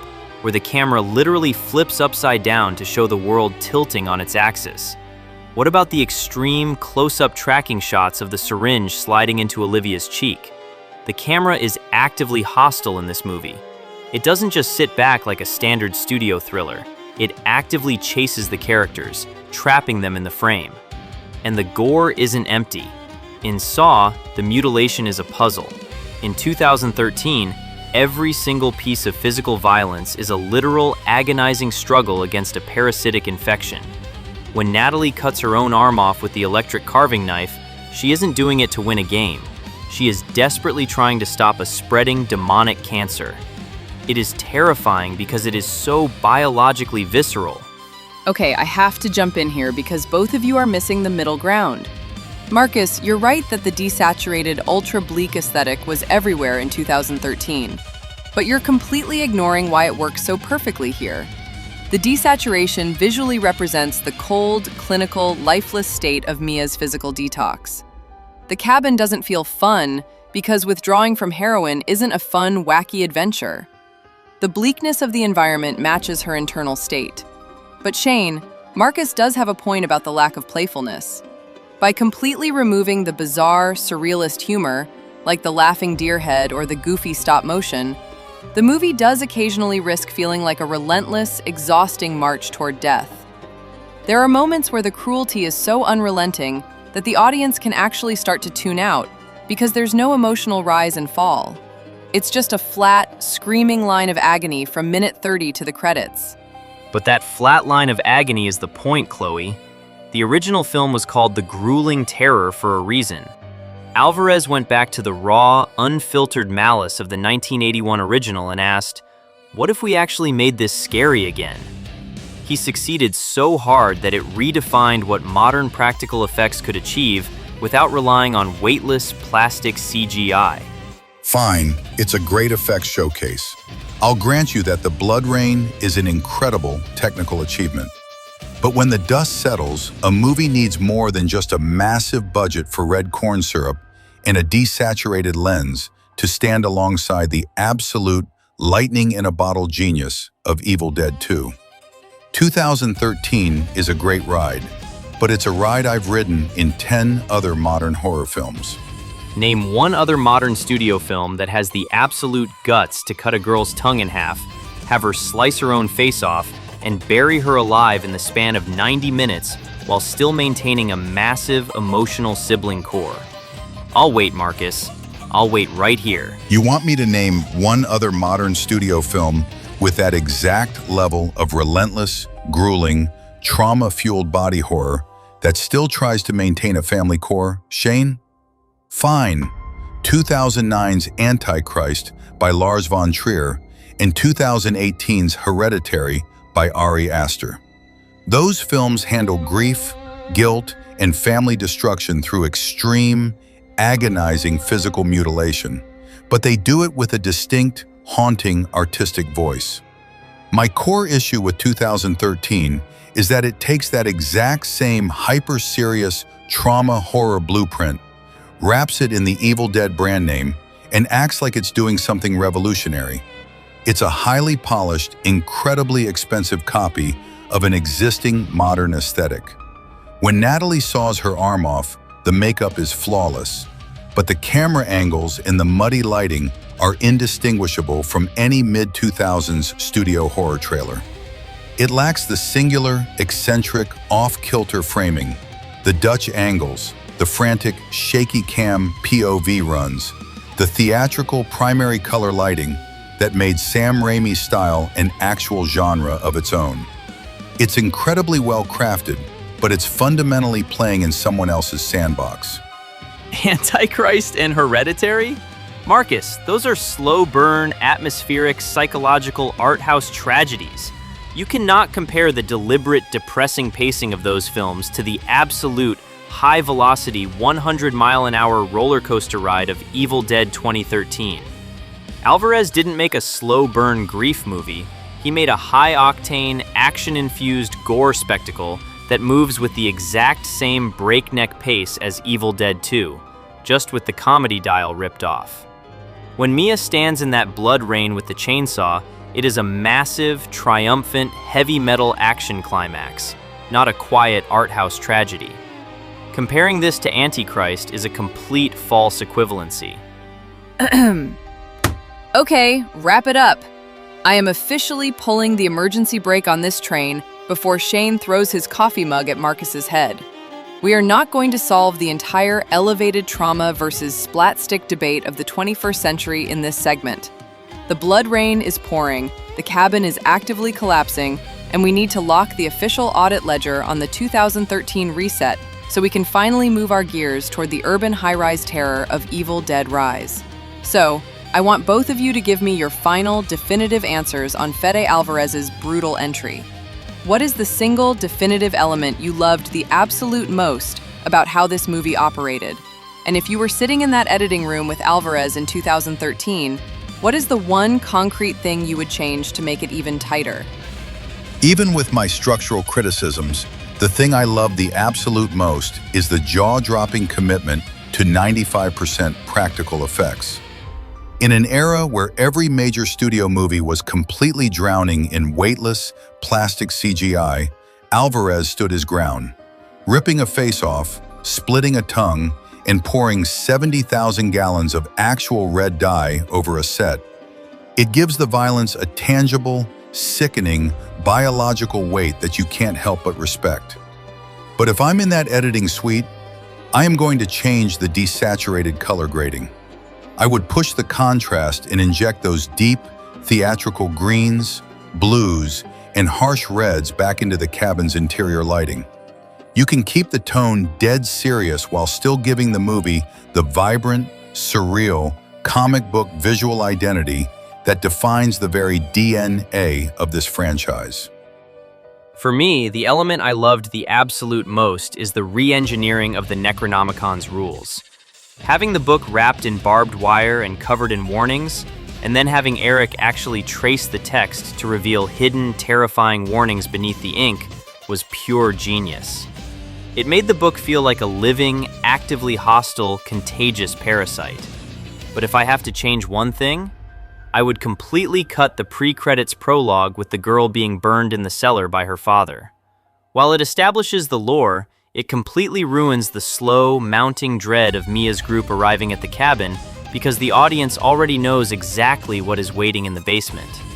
Starting the movie frame 1 with the car driving to the cabin keeps the mystery and the psychological tension of Mia's withdrawal 10 times tighter. Phenomenal response from both of you. For my money, the aspect I loved the most was the sheer, agonizing execution of the shower scene.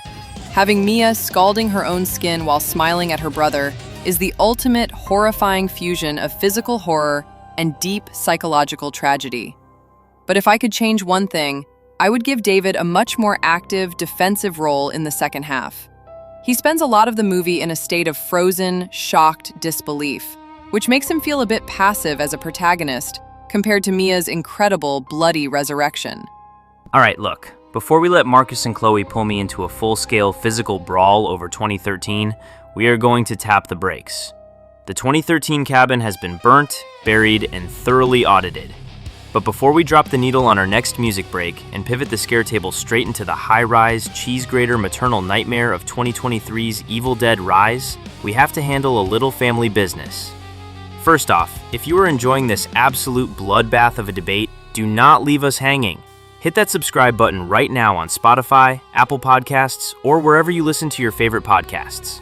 Drop us a 5-star review and let us know in the comments who you think won that 2013 showdown. Marcus's elevated trauma checklist theory or my absolute defense of operatic practical blood.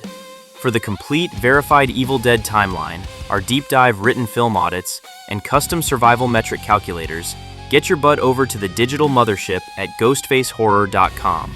And you can catch our daily horror bulletins and interact with all three of us directly on social media at Ghostface Horror. Let's drop the needle on the track, take a breath, lock your doors, and do not go anywhere. The second we get back, we are leaving the woods behind and heading straight into a decaying Los Angeles apartment complex for 2023's Evil Dead Rise. The light of this world is riding away.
when she is gone. I feel the walls closing in.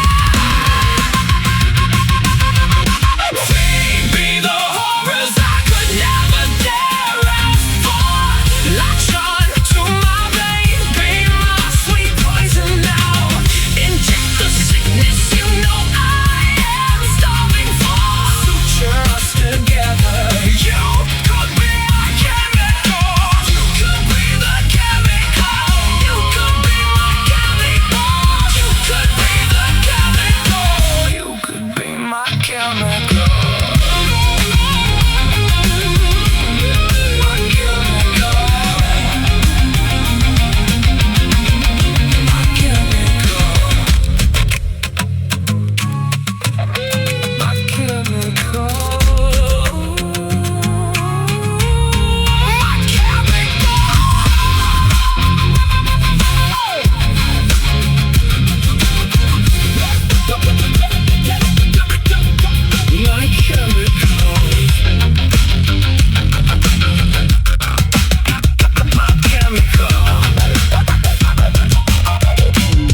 My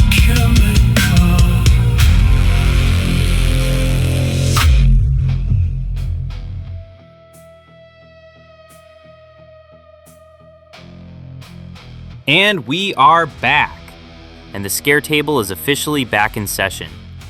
We have left the damp, blood-soaked woods of Tennessee completely behind us. The cabin is ashes, the trees are quiet, and we are stepping directly into Phase 5 of our franchise audit with 2023's Evil Dead Rise, directed by Lee Cronin. Now, talk about a massive architectural shift. This movie completely rips the franchise out of its traditional rural Gothic setting and drops it right into a decaying, condemned Art Deco apartment building in the heart of Los Angeles.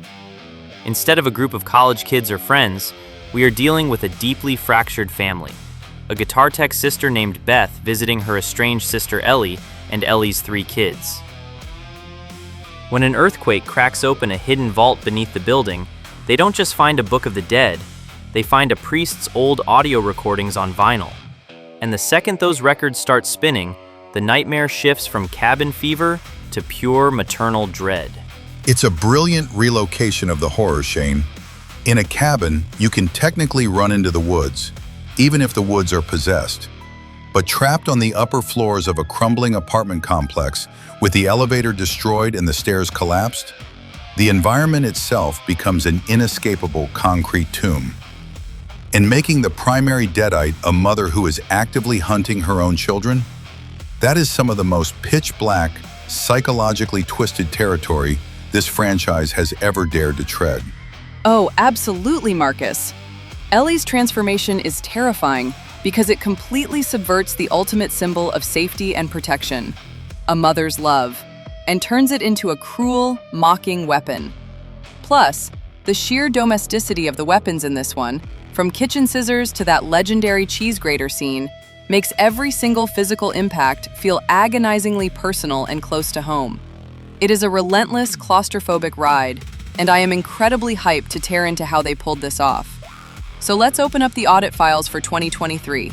Marcus, I want you to step up to the lore deck first. Break down this new volume of the Necronomicon, the Liber Alvel Legis, and how those vinyl recordings serve as the mechanical trigger for the nightmare instead of the traditional written incantations. All right, let's step up to the lore deck and perform a deep dive autopsy on how Evil Dead Rise fundamentally rewrites the mythology of the Book of the Dead. For decades, fans assumed there was only one Necronomicon. But back in 1992's Army of Darkness, when Ash reached the altar, he was presented with 3 distinct books. At the time, it felt like a classic Sam Raimi slapstick gag. But in 2023, Lee Cronin took that exact visual throwaway and turned it into canon. There are 3 separate volumes of the book, bound in flesh and inked in blood. The 3 volumes of the dead. Book 1, Necronomicon ex-Mortis. Book 2, Naturam Demonto. Book 3, Liber Alvel Legis. In Evil Dead Rise, we are officially introduced to the 3rd volume, the Liber Alvel Legis, the Book of the Law. Unlike the previous books, this volume is structurally designed to be hostile to the touch. Its binding features razor-sharp fangs that lock the book shut, requiring a literal blood sacrifice just to pry the pages open. But the most brilliant mechanical update is how the demon is summoned. In previous entries, someone had to actively speak the translations aloud. In 2023, the script introduces a proxy, vintage vinyl records. Back in 1923, a group of fanatical priests excavated the book from a hidden bank vault under the apartment building. One of the priests, Father Marcus, became obsessed. Knowing that speaking the words would condemn his soul, he recorded his translations and the demonic incantations onto 78 RPM shellac records. When Ellie's son Danny, an aspiring DJ, finds the records and spins them on his turntables, he isn't just playing music, he is operating as a physical medium.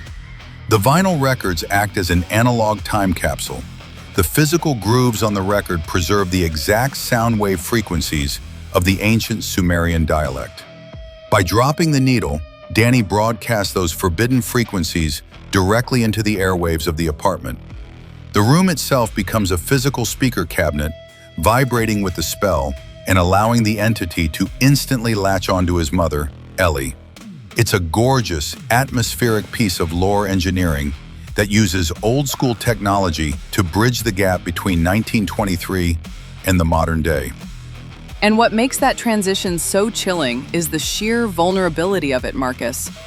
In the previous films, the person reading the book usually knows something is deeply wrong, but continues out of foolish curiosity. Here, Danny is just a kid messing around with old technology in his bedroom. He thinks he's just listening to some weird, creepy history. The moment the priest on the record starts screaming in absolute agony as his colleagues try to stop him, the trap is already sprung. The sound waves have already escaped. Exactly. It turns the act of listening to music into a physical contagion. You can't unhear the frequency once it's in the room.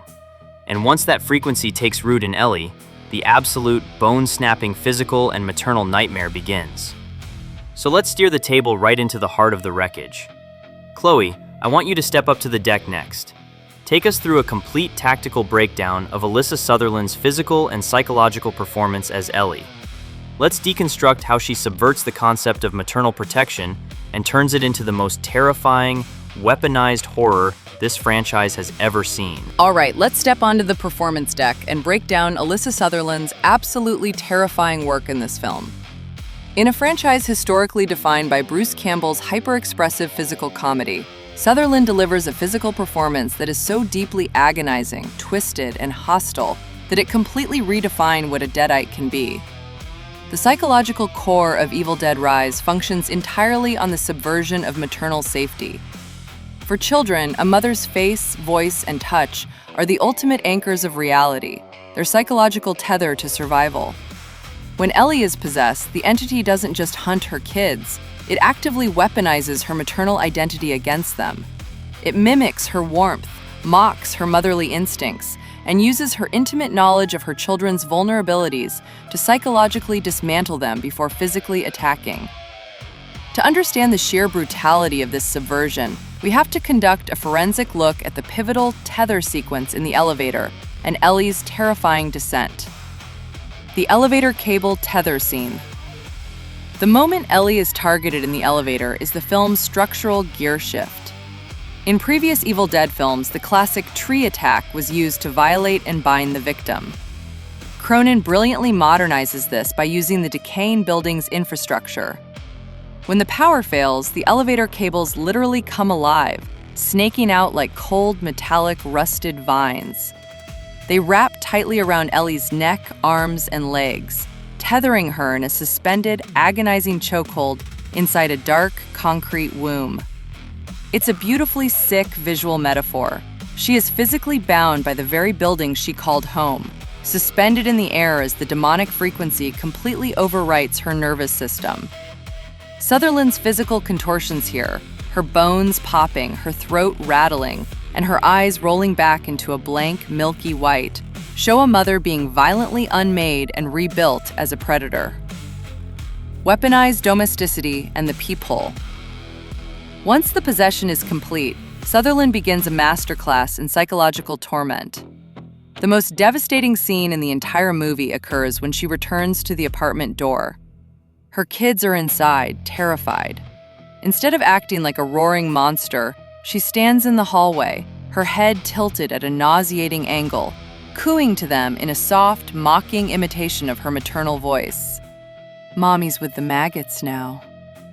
And then we get the legendary peephole scene.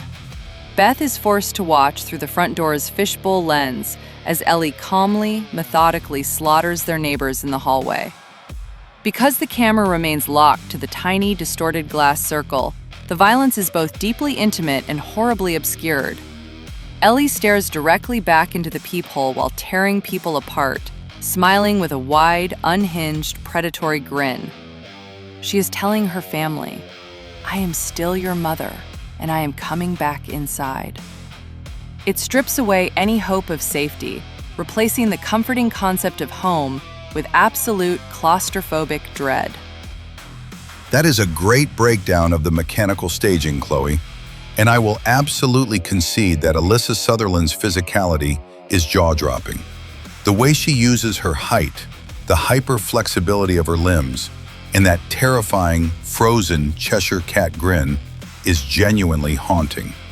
It's easily the strongest element of the film, but from a structural standpoint, it still highlights my primary issue with the modern direction. By focusing so heavily on the tragedy of a mother destroying her own family, the film is actively aiming for maximum emotional misery. It lacks the bizarre, almost dreamlike, chaotic logic of the classic Deadites. In the original films, the possession felt like a chaotic, mocking circus of the absurd. Here, it is an incredibly efficient, dead-serious slaughterhouse. It's incredibly effective at causing stress, but it trades the franchise's unique, unhinged personality for standard prestige horror trauma. Marcus, you are treating misery like it's a structural defect. Making the audience feel stressed, claustrophobic, and genuinely horrified by the corruption of a family is exactly what a modern horror masterpiece is supposed to do. Cronin didn't just copy Fede's grime. He gave the violence a deeply tragic, high-stakes emotional core that makes you actively scream at the screen. When Beth has to step up to protect those kids, she is stepping into the ultimate baptism of fire. It's brilliant, heavy metal storytelling. All right, let's step up to the workbench and conduct a thorough, tactical audit of how Evil Dead Rise systematically weaponizes the domestic household. While Shane is always looking for the psychological fractures in the characters' heads, I am here for the physical reality of flesh destruction. In a standard Evil Dead movie, you're in a rural woodshop playground. You have immediate, logical access to high-impact logging equipment, double-bitted axes, chainsaws, and heavy-duty hardware. But when you drop a family into a decaying, high-density metropolitan apartment building, you have to completely re-engineer the tactical ecosystem. Director Lee Cronin looked at the mundane, everyday items of a typical mother's home and asked, "How can I convert these into instruments of absolute physical mutilation?" This shift makes the physical impact of the violence extraordinarily intimate. We don't all have a chainsaw in our garage, but every single person watching has a kitchen drawer. Let's run a complete structural audit on how this domestic arsenal is deployed. 1. Object selection. The kitchen drawer. Beth retreats into the kitchen, desperately searching for a defensive weapon. Instead of a steel blade, her hand passes over a standard, rusted metal box grater. The audience immediately recognizes the object's everyday utility. 2. Physical positioning. The lockdown. The possessed Ellie pins Beth's leg flat to the kitchen floor. Ellie positions the flat, multi-toothed slicing side of the metal grater directly against the bare skin of Beth's calf, trapping her limb. 3. The friction strike. The epidermal tear. With absolute deliberate force, Ellie drags the metal grater down the shin. The microscopic, razor-sharp circular teeth of the grater act as a row of tiny chisels, systematically shredding the epidermis, and tearing through the biological layers of muscle. 4. Auditory resonance, the sound of steel. The camera holds in a tight close-up. The sound design replaces cinematic music with the dry, loud, wet, scraping crunch of steel shredding flesh, forcing the audience to process the biological reality of the wound. As a gorehound, this is absolute heaven. From the wet, red-hot shredding of the calf muscle to Bridget swallowing jagged glass shards, where you can physically see the blood pooling in her throat as the shards cut down her esophagus. The biological feedback of these wounds is incredibly tactile. It is messy, wet, and utterly uncompromising. The gore is spectacularly executed, Marcus. I won't deny that. But the reason that cheese-grater scene works so well isn't just because of the red syrup. It's the sheer psychological terror of anticipation. Most movie violence is abstract. Very few people in the audience have actually been sliced by a broadsword or shot with a shotgun, so our brains process that on a purely cinematic level. But almost every single person watching has accidentally scraped a knuckle on a kitchen grater while prepping dinner. The second Beth's hand touches that metal, the brain's mirror neurons instantly fire. You are pre-processing the specific, stinging, burning sensation of that metal before Ellie even starts scraping. And look at the psychological corruption of the tool itself. The kitchen is the heart of a home. It's where a mother nourishes her children. Turning the very tools of maternal care and domestic comfort into instruments of agonizing, close-quarters torture is a brilliant psychological subversion. The demon isn't just trying to kill them, it is mocking the very concept of their home. Exactly. It's the ultimate corruption of the safe space. When Bridget eats that glass, or when Ellie uses kitchen scissors to stab her own family, the physical pain is instantly multiplied by the emotional horror of who is holding the weapon. It's frantic, desperate, and incredibly claustrophobic because you are trapped in a tight apartment with the very household items you trust every day now being turned against you. But whether you're here for the psychological dread of a corrupted home or the absolute masterclass in practical flesh shredding, Evil Dead Rise proved this franchise still has the sharpest teeth in the business. Well, that's about it with Evil Dead Rise. We've audited the high-rise concrete, we've watched a family get absolutely shredded in a wood chipper, and we've debated the limits of domestic kitchen utensils. The book is open, the vinyl is silent, and the ledger is almost full. And that is my cue to step back in and put the official seal on this high-rise nightmare. Before we lock the vault on 2023 and let the elevator cables rust for good, I am putting both of you through the final crucible for Evil Dead Rise. So, Marcus, Shane, looking back at this incredibly claustrophobic urban relocation, what is the single, definitive element you loved the absolute most about how Lee Cronin ran this film? And if you were sitting at the creative table alongside him in 2023, what is the one concrete thing you would change to make this high-rise terror hit even harder? The thing I love the absolute most is, hands down, Alyssa Sutherland's physical and vocal performance as Ellie. The way she uses her height, the sickening flexibility of her limbs, and that frozen, wide-eyed, predatory grin is a masterclass in modern physical horror. When she is hovering in the air or whispering maternal comforts through the peephole, she isn't just playing a monster, she is actively weaponizing her presence. But if I'm sitting at that creative table, the one thing I would desperately change is the transition into the third act. I would have kept the final confrontation entirely claustrophobic and trapped inside the apartment unit or the crumbling hallways, rather than retreating down to the parking garage. The garage feels like a very standard, open, industrial horror set, keeping the climax confined to the tight, domestic spaces of Ellie's actual home would have made the final struggle feel 10 times more suffocating. For my part, the element I loved the absolute most is the sound design and the vinyl record mechanic. Having the ancient Sumerian incantations preserved on vintage 78 RPM shellac records, where the physical grooves of the analog disc literally vibrate the air in the apartment to summon the entity, was pure genius. It made the sound itself feel like an active, contagious parasite. But if I have to change one major thing, I would completely delete the pre-credits lake house prologue. While it's a fun, bloody sequence that sets up the ending's timeline loop, it completely spoils the slow, psychological buildup of Ellie's family.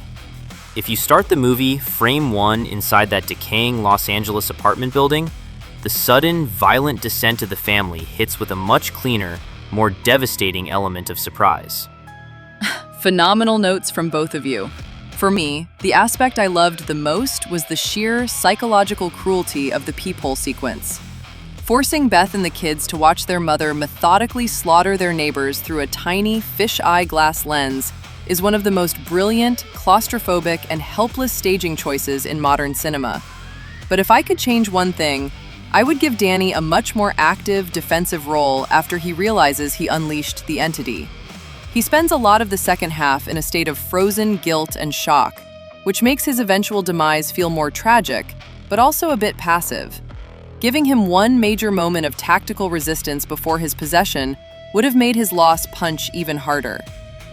And that is how you successfully move a 40-year-old franchise out of the woods and straight into a concrete grave.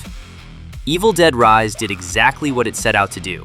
It brought the blood, it elevated the emotional tragedy, and it proved that a box cheese grater is the single most terrifying weapon in cinematic history. With that final high-rise ledger officially locked and loaded in our vault, the retrospective is complete. But the table isn't shutting down just yet.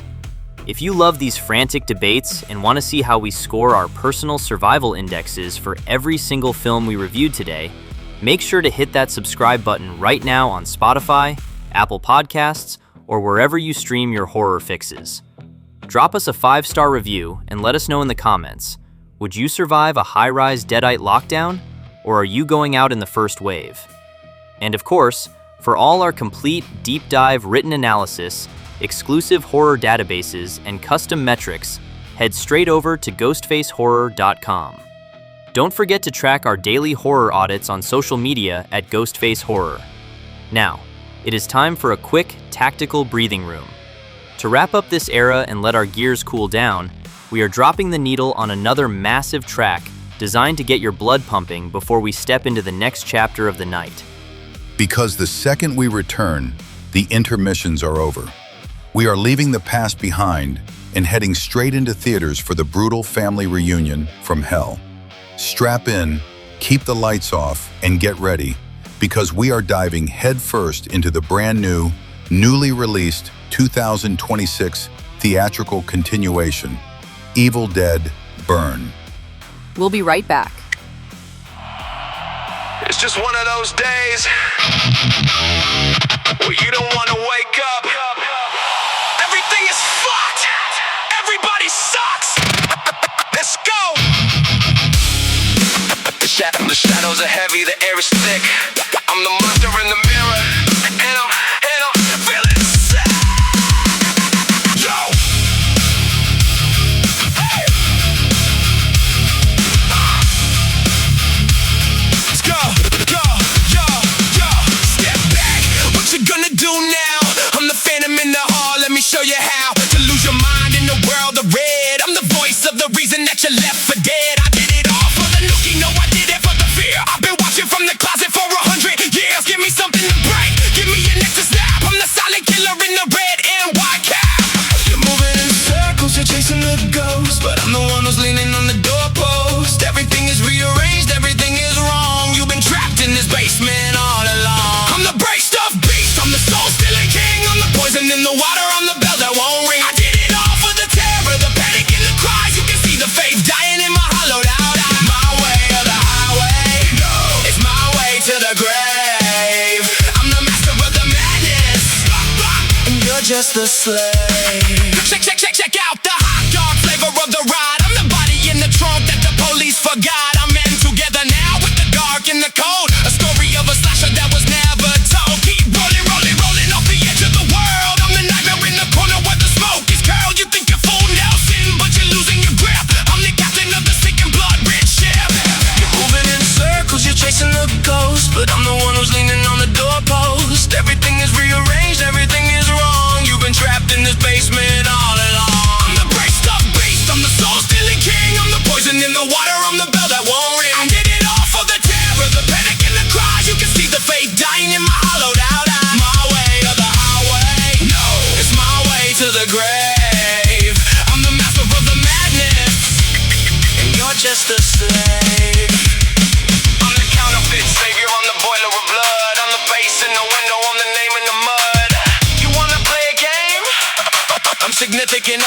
the ghost in your head. I'm the reason that you're shaking in your lonely bed. Break it out. Every day.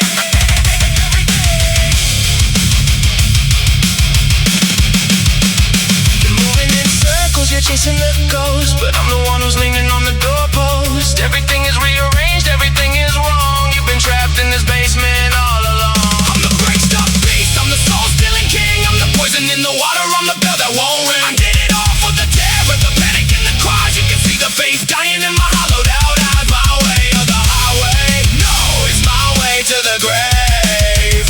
I'm the master of the madness, and you're just a slave. I'm the great up beast, I'm the soul-stealing king. I'm the poison in the water, I'm the bell that won't ring. I did it all for the terror, the panic and the cries. You can see the face dying in my hollowed out eyes. My way or the highway, no, it's my way to the grave. I'm the master of the madness, and you're just a slave. Just one of those days. Rearrange. Check out.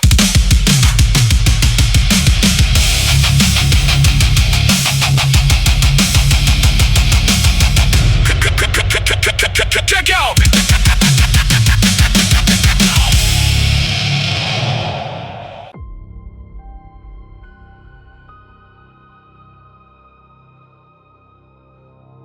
And we are back. The blood is still wet, the smoke is still clearing, and we are stepping directly into uncharted, blazing hot territory. But before we drop the match on our brand new theatrical audit, you guys know the drill. Keep the perimeters secure. If you're loving this chaotic dive into the Book of the Dead, hit that subscribe button right now on Spotify, Apple Podcasts, or wherever you get your auditory terror fix.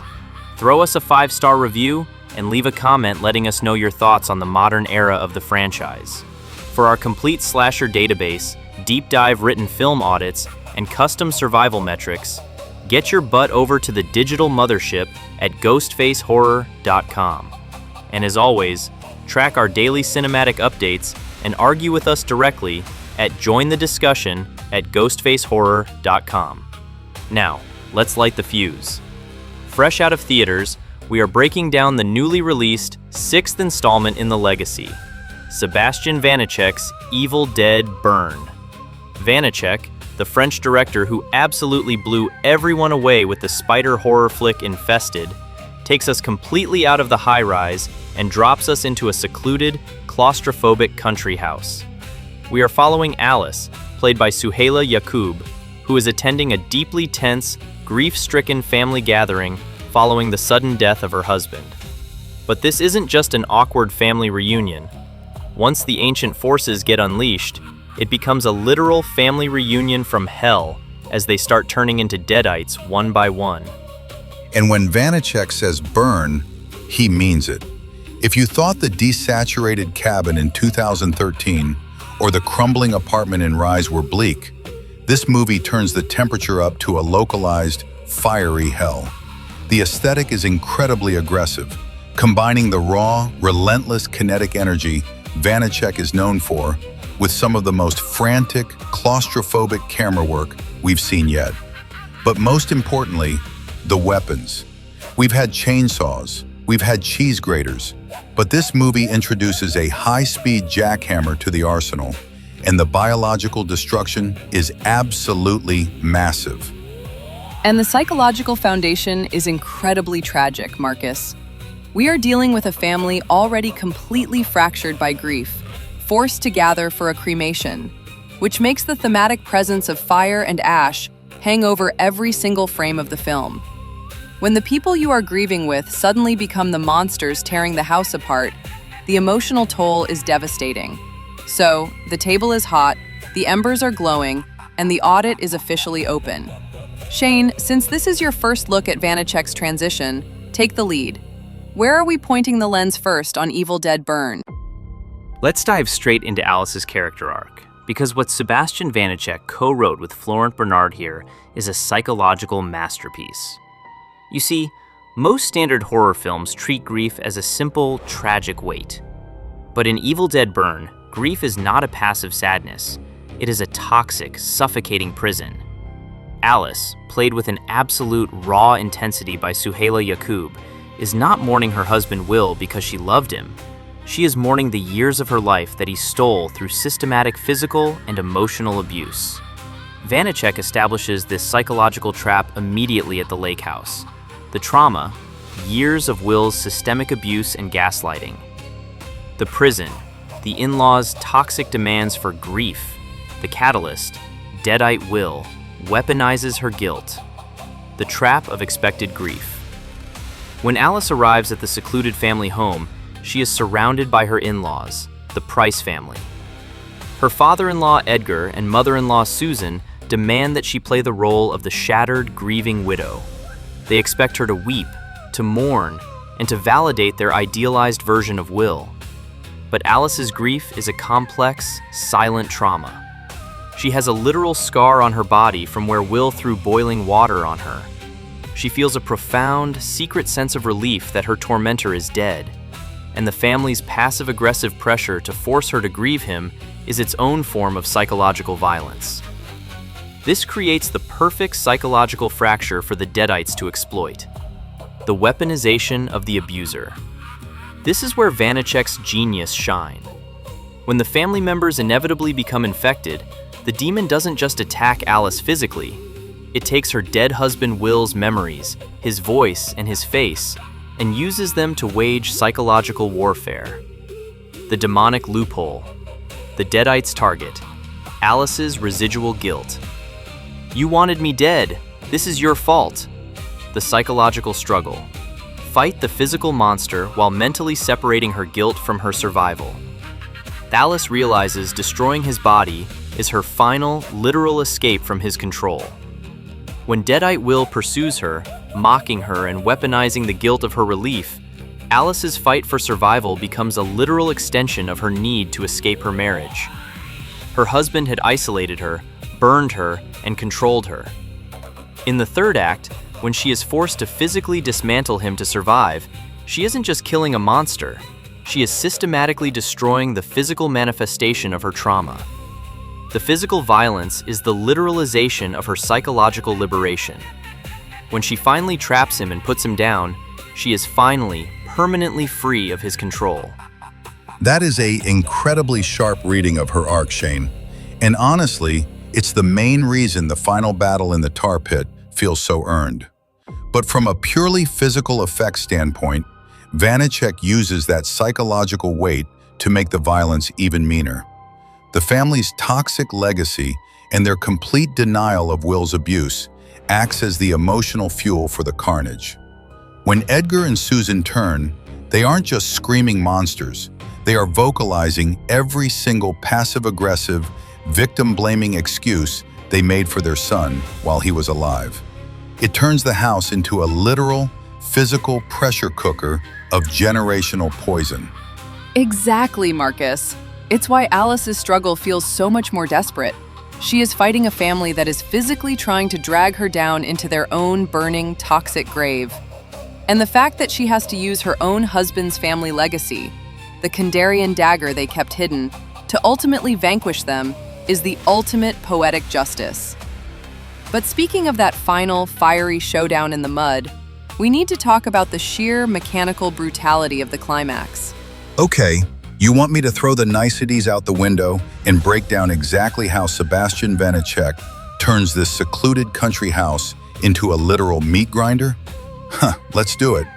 The French extremity influence is all over this movie, and the kills are so biologically hostile, it makes Fede Álvarez's 2013 run look like a playground. Let's list the absolute bone-shattering highlights of the Evil Dead Burn kill ledger. The Fisherman. The lakeside prologue features one fisherman being bifurcated, pulled in half, by a high-tensile fishing line, while his friend is boiled alive in the lake. Will Price, human death, drunkenly crashes his car into Deadite Jessica. He burns to death in the wreck while his corpse is possessed. The Cremator. killed at the crematorium when Will's charred, possessed corpse breaks out of his coffin. Max, the family dog. Edgar, the father, succumbing to possession, stabs the dog to death with a standard knife. Alice later has to kill the possessed version of Max. Thea, killed during a car crash when Edgar violently forces her head onto the sharp, exposed steel prongs of the vehicle's headrest. Deadite Thea, overpowered and killed when Joseph smashes her head in with a heavy dishwasher door. Joseph, attacked and mortally wounded by Edgar. After succumbing to his wounds and turning, Alice puts his possessed body down using the Kandarian dagger. Susan, mother-in-law, decapitated by Alice using a rotary saw. Edgar, father-in-law, fatally wounded with the rotary saw by Alice right before she sets the family house on fire. Deadite Will. Alice traps the charred, possessed Will in a construction site tar pit and destroys him using an industrial jackhammer and the Kandarian dagger. Unlike previous films where dismemberment is the only way out, Byrne heavily relies on the Kandarian dagger as the primary weapon capable of fully releasing a host's soul from deadite possession. The real horror for me isn't the volume of blood. It's the sickening domestic tragedy of it. Take the dog, Max. Edgar doesn't use some gothic corkscrew. He just snaps and stabs the family pet with a basic kitchen knife because the demonic infection has completely shattered his mind. That is so much more grounded, depressing, and psychologically violating than any elaborate trap. And having Alice face a deadite version of her own husband, Will, who literally burned to death in a car wreck and comes back as a charred, walking nightmare, is pure, unfiltered trauma. The violence is mean because the emotional stakes are so incredibly toxic. Exactly, Shane. And let's be honest, the real kills don't even need Marcus's embellishments to be absolutely legendary. I mean, Thea's head getting physically pinned to the back seat by the steel prongs of a headrest? That is an all-time Hall of Fame visual for this franchise. And Joseph having to put her possessed body down by repeatedly cave in her skull with a heavy metal dishwasher door? It is frantic, messy, and lacks any of the stylized coolness of the older films. It feels like a desperate, terrifying struggle for survival. By the time Alice is forced to take a literal rotary saw to her own mother-in-law, Susan, the movie has completely abandoned any sense of restraint. It's just raw, bleeding, French extremity survival. Marcus might have hyped up the details, but the cold, hard reality of Evil Dead Byrne is still easily the most merciless ride in the entire franchise. All right, I want to pull us back into the psychological deep end. As brutal as those physical effects are, the real scars in Evil Dead Byrne aren't left by steel. They're left by the relationships. Chloe, you are our resident dread specialist at this table. Take the wheel here. Break down the psychological trauma running through this film. Specifically how Vaniček uses Alice's history of domestic abuse and this family's toxic grief to make the demonic invasion feel so incredibly personal and invasive. I would love to, Shane, because this is where the movie goes from being a great splatter film to a genuinely devastating psychological thriller. Vaniček doesn't just use Alice's trauma as a superficial backstory element. He makes it the literal engine of the horror. To understand why this film feels so suffocating, we have to look at the three distinct psychological traps Alice is forced to navigate. The weaponization of the grave. Alice isn't just visiting a random country house. She is attending a gathering for her late abusive husband, Will, who burned to death in a car crash. The family, Edgar and Susan, have built a shrine of idealized grief around a man who systematically controlled and physically abused her. Alice is trapped in a room with people demanding she mourn her tormentor. When the possession begins, the deadites literally manifest out of this toxic, forced grief. The demon is birthed from the ashes of her abuser, physically forcing Alice to confront the monster she thought she was finally free of. The gaslight, the isolation, the imposition. The demon mimics Will's The Secluded House. The family forces her gaslighting language to mirrors the claustrophobic language to play the mourning break her resolve. The scales won her marriage she lived, widow to keep her quiet. The return of the gaslight. When Will's corpse is possessed, The entity doesn't just growl and scream, it speaks to her in Will's voice, using the exact psychological tactics of a domestic abuser. It mimics his manipulative gaslighting. "Look what you made me do," and "You wanted me dead, this is your fault." This is incredibly sinister because it blurs the line between supernatural horror and real-world trauma. Alice isn't just fighting for her life against a monster. She is fighting a desperate, exhausting psychological battle to reject the voice that spent years convincing her she was worthless. The climax of reclamation. This is why the final showdown in the tar pit with the jackhammer is so profoundly cathartic. The tar pit represents the sticky, suffocating quicksand of her past. Will is dragging her down into it, trying to bury her with him. By driving that jackhammer into his chest and using the Kandarian dagger, Alice is performing a literal and symbolic exorcism of her trauma. She is reclaiming her body, her voice, and her autonomy. It is a brutal, exhausting, and triumphantly violent liberation. She didn't just survive a demonic attack, she survived her abuser, permanently.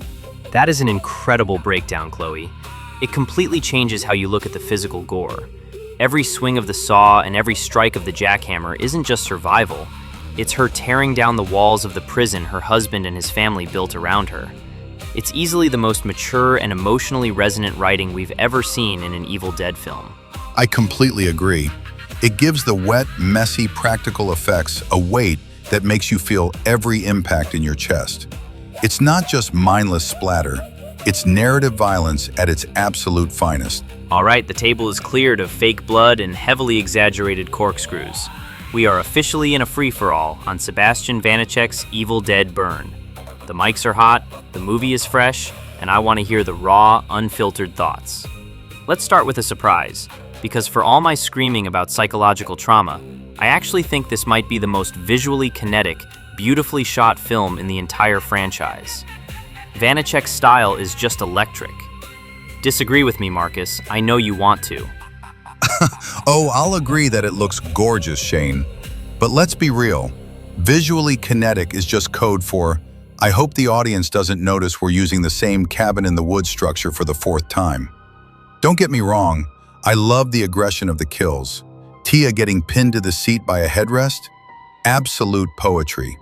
But structurally, after the massive leap Evil Dead Rise took by putting us in a decaying urban high-rise, going back to a secluded country house felt like a massive safety net. It felt like Vaniček got cold feet about leaving the forest. Why are we back in the woods, guys? We did this in 81, 87, and 2013. Marcus, you are completely missing the point of why we are back in a house. It's not a safety net, it's a thematic pressure cooker. In Rise, the apartment was vast. There were multiple floors, hallways, neighbors. But in Burn, they are trapped in a secluded home during a literal mourning gathering. The isolation isn't just physical, it's emotional. They are stuck with their grief, their secrets, and each other. And can we talk about the cremator scene? When Will's charred corpse breaks out of the coffin at the crematorium, that wasn't just a jump scare. It was the physical manifestation of a family trying to burn their dirty laundry, only for it to crawl right back out of the furnace to destroy them. It's brilliantly claustrophobic. Exactly. And Marcus, to your point about the safety net, did you miss the entire tar pit sequence? We weren't just running around pine trees. That thick, bubbling industrial tar pit right outside the property line completely changed the geography. It felt industrial, dirty, and incredibly suffocating. But I do have one massive bone to pick with Vaniček's choices here: the dagger retcon. For decades, the Kandarian dagger was this mysterious, ancient relic of pure evil. In Burn, they turn it into a literal release valve for the host's soul. Suddenly, stabbing a deadite with the dagger isn't just defense, it's a mercy kill that saves their spirit. It felt a little too neat. A little too heroic for a franchise that usually treats possession like an inescapable, mocking death sentence. It felt like they wanted to give Alice a clean, guilt-free victory.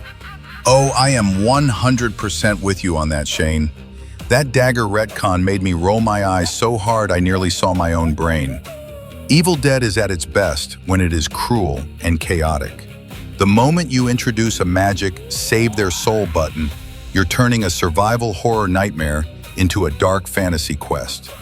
But my biggest surprise? Joseph. I fully expected him to be the classic, useless horror boyfriend who panics and gets everyone killed. But when he grabbed that heavy dishwasher door and just started obliterating Deadite Tia's skull to save Alice, that was a genuine high-five moment in the theater. He didn't hesitate. He didn't whine.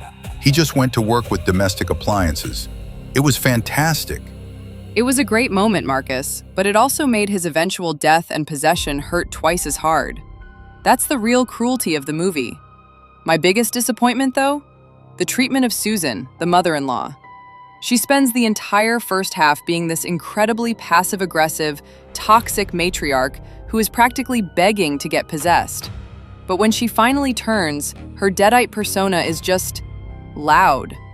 I wanted her to be way more psychologically cutting. I wanted her to use her knowledge of Alice's abuse to torment her, but instead, she just ran around screaming before getting her head taken off by the rotary saw. It felt like a bit of a missed opportunity for some truly dark personal dialogue. That is a fair critique, Chloe. But man, when that rotary saw starts spinning, the audio design in the theater was just deafening. Vaniček knows how to make you feel the physical weight of the machinery. Whether you love the return to the secluded house or wish they stayed in the concrete jungle of LA, there is no denying that Evil Dead Burn is a blazing, high-velocity, practical effects-heavy nightmare that proves this franchise is nowhere near dead. And with that, the fire has officially consumed the house. The ashes have settled, and our audit of Sébastien Vaniček's Evil Dead Burn is in the books. It is an absolute beast of a film. Relentless, mean, dripping with thick black tar, and carrying a heavy emotional weight that makes every single mechanical impact hurt. It proved beyond a shadow of a doubt that whether you are in a high-rise, a cabin, or a secluded country house, the Necronomicon will always find a way to make you bleed. We are packing up the audit files for tonight, but before we officially shut down the scare table and lock the vault, we need to let our gears cool down and let the smoke clear from the room. So, to take us out of this burning country house and send us into the dark, we are dropping the needle on a massive new Buzzsaw Dubman track called Sunday Rest Groovy. It's got that slow, grinding reggae synth bass that feels like a pneumatic piston to the chest, perfect for walking away from a wreckage. Turn the volume up, keep your eyes on the shadows, and remember, if you hear a voice cooing in the dark, don't drop the needle. We'll see you on the next audit.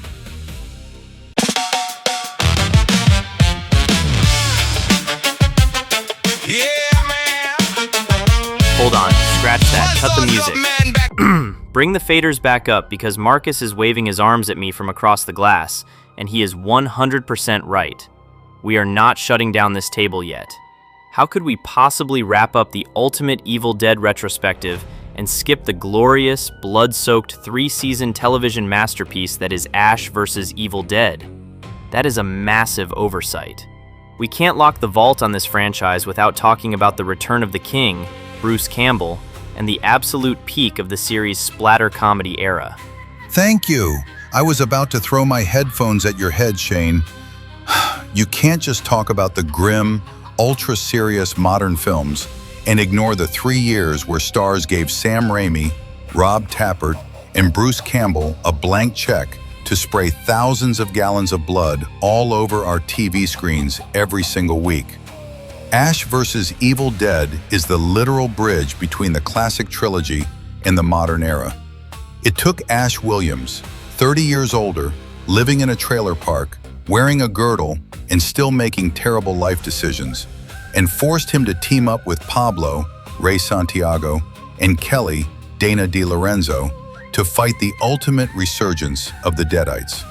It is hilarious, it is incredibly fast-paced, and it has some of the most outrageously creative gore in television history.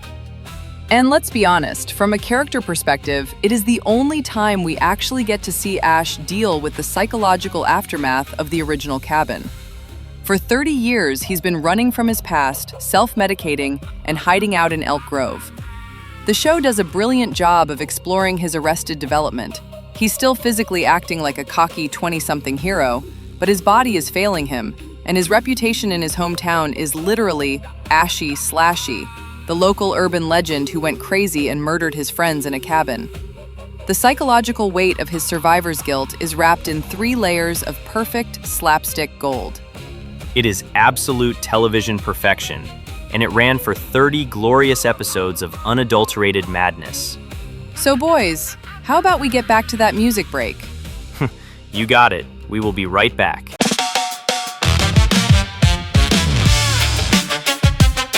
Yeah, man. What's on up, man? Back on the cabin porch. Gather round, boys and girls, and don't touch that book.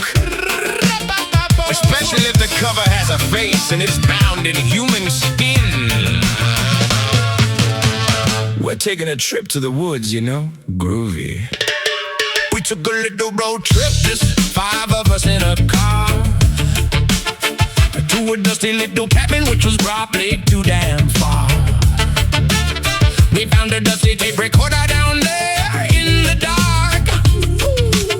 I played in the night incantation and we lit a nasty spark. Now my girlfriend is floating and she's looking kinda gray, and she's stabbing my ankle with a pencil today. I had to top up my buddies with a rusty old speed. Worst weekend vacation that I ever made. Oh, the trees are alive and they're acting real rude, but I'm just a retail guy, a simple S-smart dude. Yeah, my hand got possessed, so I cut it away. Now I'm rocking a chainsaw to save the day. Keep the Necronomicon locked in the chest because the deadites are ruining my Sunday rest.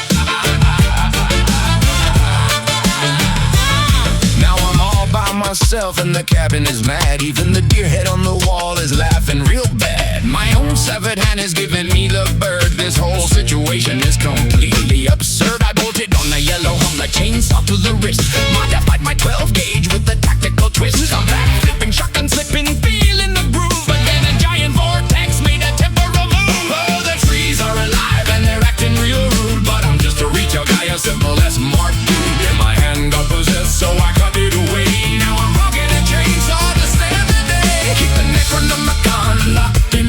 Because the deadlights are ruining my Sunday rest. I fell out of the sky in the middle of a war with a bunch of dirty peasants who don't know what a gun is for. They threw me in a pit with a swamp bag beast. Thought I was gonna be a little deadite feast, but I showed them my boomstick 12 gauge double barrel. You know, retail's a top dollar, puts on quite a show. I had to say the magic words to get back to my town, but I forgot the last syllable and let the kingdom down. Clad to barada necktie.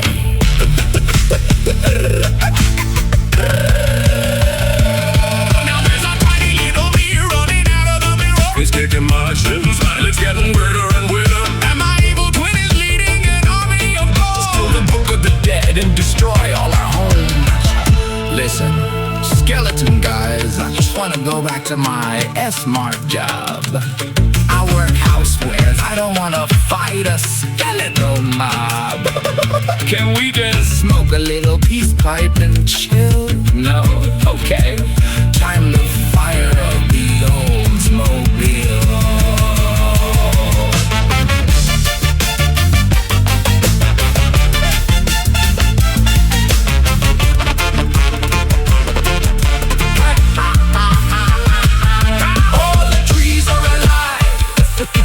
And they're acting real rude, but I'm just a retail guy, a simple S-smart dude. Yeah, well, my hand got possessed, so I cut it away. I'm rocking the chainsaw to save the day. Keep the Necronomicon locked in the chest because the deadites are ruining my Sunday rest. Hail to the king, baby. But seriously,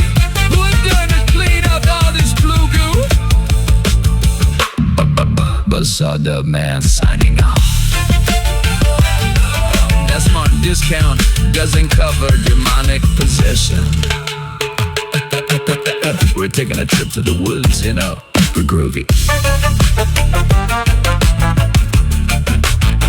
Groovy. And that is how you officially finish a music break and clear the air. The tracking is done, the gears are fully warmed up, and the board is clean. No more holding back, no more false starts.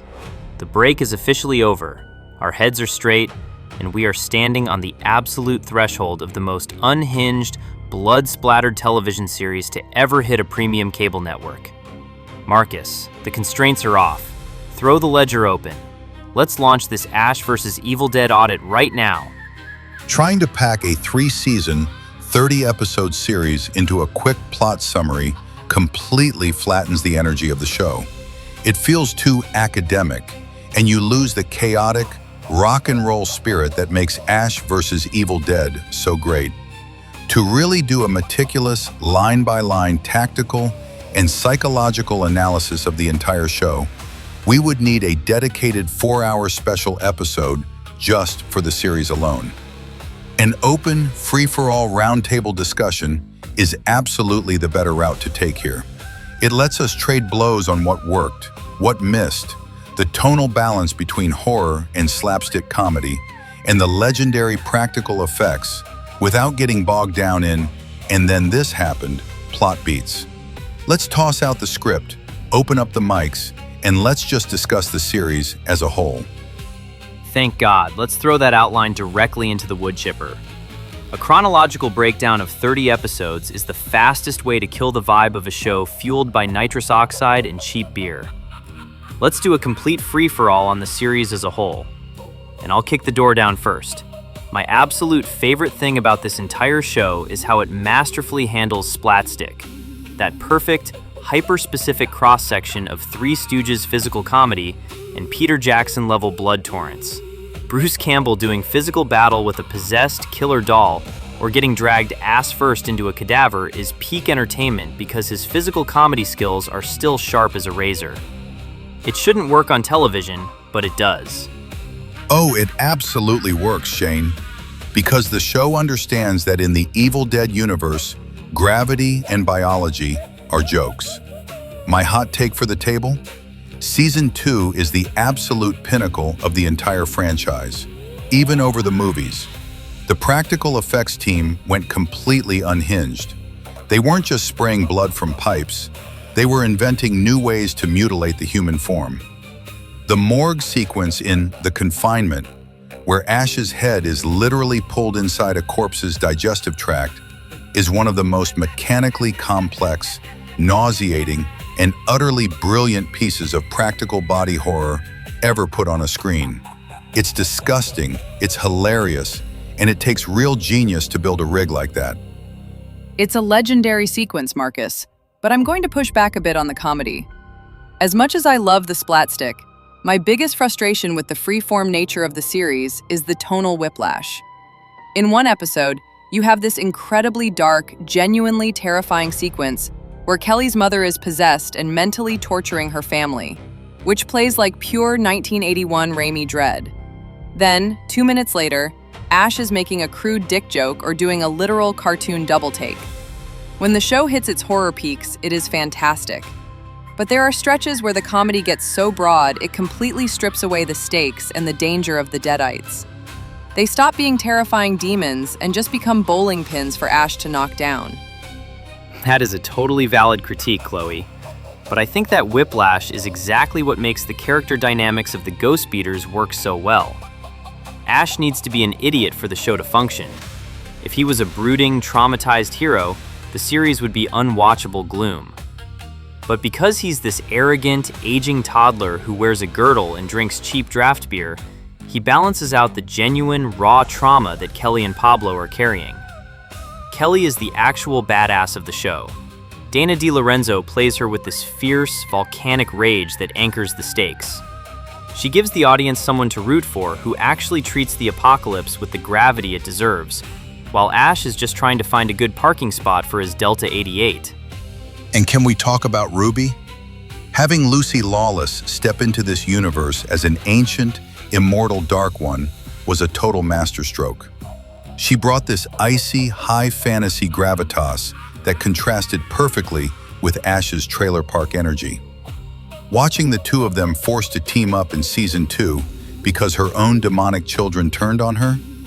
That is pure gold. Let's dive straight into the psychological deep end here, because dropping Ash Williams back into his hometown of Elk Grove, Michigan in Season 2 was the most brilliant narrative choice the showrunners ever made. Think about the sheer isolating horror of that situation.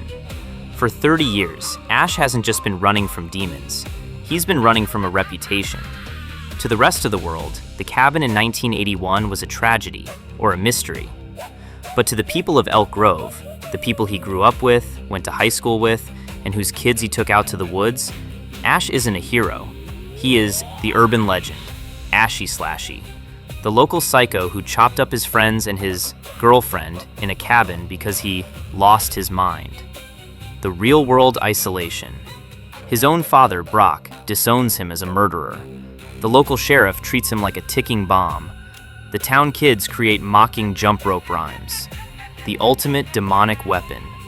The Deadites don't need to break his skin. They use the town's hatred to validate his deepest guilt. They created literal playground jump rope rhymes about him. He is the local boogeyman. When he walks into the local dive bar, the music stops, the conversations freeze, and people look at him with pure, unadulterated disgust. That is a level of psychological cruelty that a standard Deadite jump scare could never replicate. The town itself became a living, breathing manifestation of his survivor's guilt. It is incredibly heavy, Shane, and it completely enriches the lore because it grounds Ash's cartoonish bravado in a very ugly, tragic reality. When we meet his father, Brock Williams, played perfectly by the legendary Lee Majors, we see exactly where Ash's toxic masculinity and emotional deflection come from. Brock didn't support his son, he bought into the town's narrative. He spent 3 decades believing his son was a psychotic mass murderer who butchered Cheryl and Linda. The show weaponizes this brilliantly in the asylum arc with Ball in Season 2. Ball doesn't try to rip Ash apart physically at first. He locks him in a psychological illusion where Ash is a patient in a psychiatric hospital, and the Deadites were just a massive, delusional hallucination he invented to cover up his real-world crimes. The isolation, the ultimate break. Ball convinces Ash that stripped of his weapon, Ash is forced to admit the chainsaw was a tool he is forced to look at the truth, accepting of his own madness. The prominent of there his father's rejection, the Ashy Slashy identity. For a guy who relies entirely on his macho hero persona to keep from breaking down over the friends he lost, forcing him to accept the label of Ashy Slashy is the ultimate defeat. It strips away his chainsaw, his boomstick, and his sanity, leaving him completely vulnerable. It showed that underneath the one-liners, Ash is a deeply traumatized, lonely man whose entire hometown turned his tragedy into a sickening urban legend. And that is exactly why his eventual redemption at the end of Season 2 feels so massive. When the town finally witnesses the actual Deadite threat and realizes Ash was telling the truth for 30 years, they turn him into a local savior. But the psychological damage was already done. He went from being a hated monster to a commercialized gimmick, opening a hardware store using his infamy to sell power tools. Vaniček's burn handles grief like a heavy, suffocating blanket. But Ash vs. Evil Dead proved that public shaming and generational trauma can be just as hostile as any concrete high-rise or country house. Marcus, why don't you take us through the gory kills of the series? Oh baby, you are speaking my absolute love language now. Clear the deck, lock the splash guards, and let's dive headfirst into the absolute peak of television splatter history. When Ash vs. Evil Dead premiered on Starz, the practical effects team, led by the legendary Orion Vegas and his crew, basically said, "How many thousands of gallons of blood can we physically pump through a wall per minute?" They didn't just push the boundaries of television gore, they took a chainsaw to them. Let's do a forensic breakdown of the absolute gold standard Hall of Fame kills and set pieces across this series. 1. The Heavy Metal Kitchen Opener, Season 1, Episode 1. We have to start with the sequence that proved the show wasn't playing around. Ash is cornered in his trailer by his possessed neighbor, Vivian Johnson. The carnage. This is the literal resurrection of the Ash Williams style. After a frantic slapstick kitchen brawl involving flying plates and broken furniture, Ash flips his body backward, catches his flying chainsaw right on his stump, revs the motor, and slices Vivian clean in half horizontally. The biological feedback is an instantaneous, absolute geyser of thick, dark, theatrical blood that completely coats the trailer walls. It was the perfect statement of intent. The king is back, and it's going to be wet. 2. The Ceiling Fan Decapitation, Season 1, Episode 2. This is peak Sam Raimi dark humor mixed with brutal physical choreography. Kelly's possessed mother, played brilliantly by Mimi Rogers, goes on a rampage in the Maxwell home. The carnage. After a grueling struggle, Ash gets her pinned against the wall right beneath a spinning, high-speed ceiling fan. With one massive upward thrust of his boot, he shoves her head directly into the spinning wooden and metal blades. Thwack, thwack, thwack. The fan systematically chops her head to pieces in real time, spraying a perfect 360-degree halo of blood across the ceiling before her headless corpse collapses onto the floor. It is violent, rhythmic, and deeply hilarious. 3. The definitive masterpiece, the Mortis sequence, Season 2, Episode 2. If you ask any horror fan about this show, this is the set piece they talk about. It is easily one of the most mechanically complex, jaw-droppingly repulsive, and utterly genius pieces of practical body horror ever captured on film. The carnage. Ash is investigating a morgue when a massive, bloated male cadaver becomes possessed. The corpse's abdomen splits wide open, and its intestines crawl out like tentacles, wrapping around Ash's neck. Raimi didn't stop there. The intestines literally pull Ash, face first, kicking and screaming, straight up the corpse's rectum. The practical rig. The effects team built a massive, oversized, rubberized internal colon tube. Bruce Campbell was physically loaded into it and pelted with hundreds of gallons of wet, brown, viscous slime and fake fecal matter while screaming into the camera.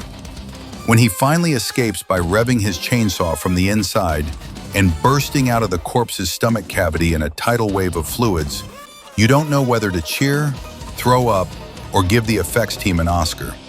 It is a masterpiece of modern splatstick. 4. Kelly Maxwell's Meat Slicer Rampage, Season 2, Episode 6. I love this moment because it proves that Ash isn't the only one who can handle heavy machinery. Kelly gets cornered in a local deli by a swarm of deadites. The carnage.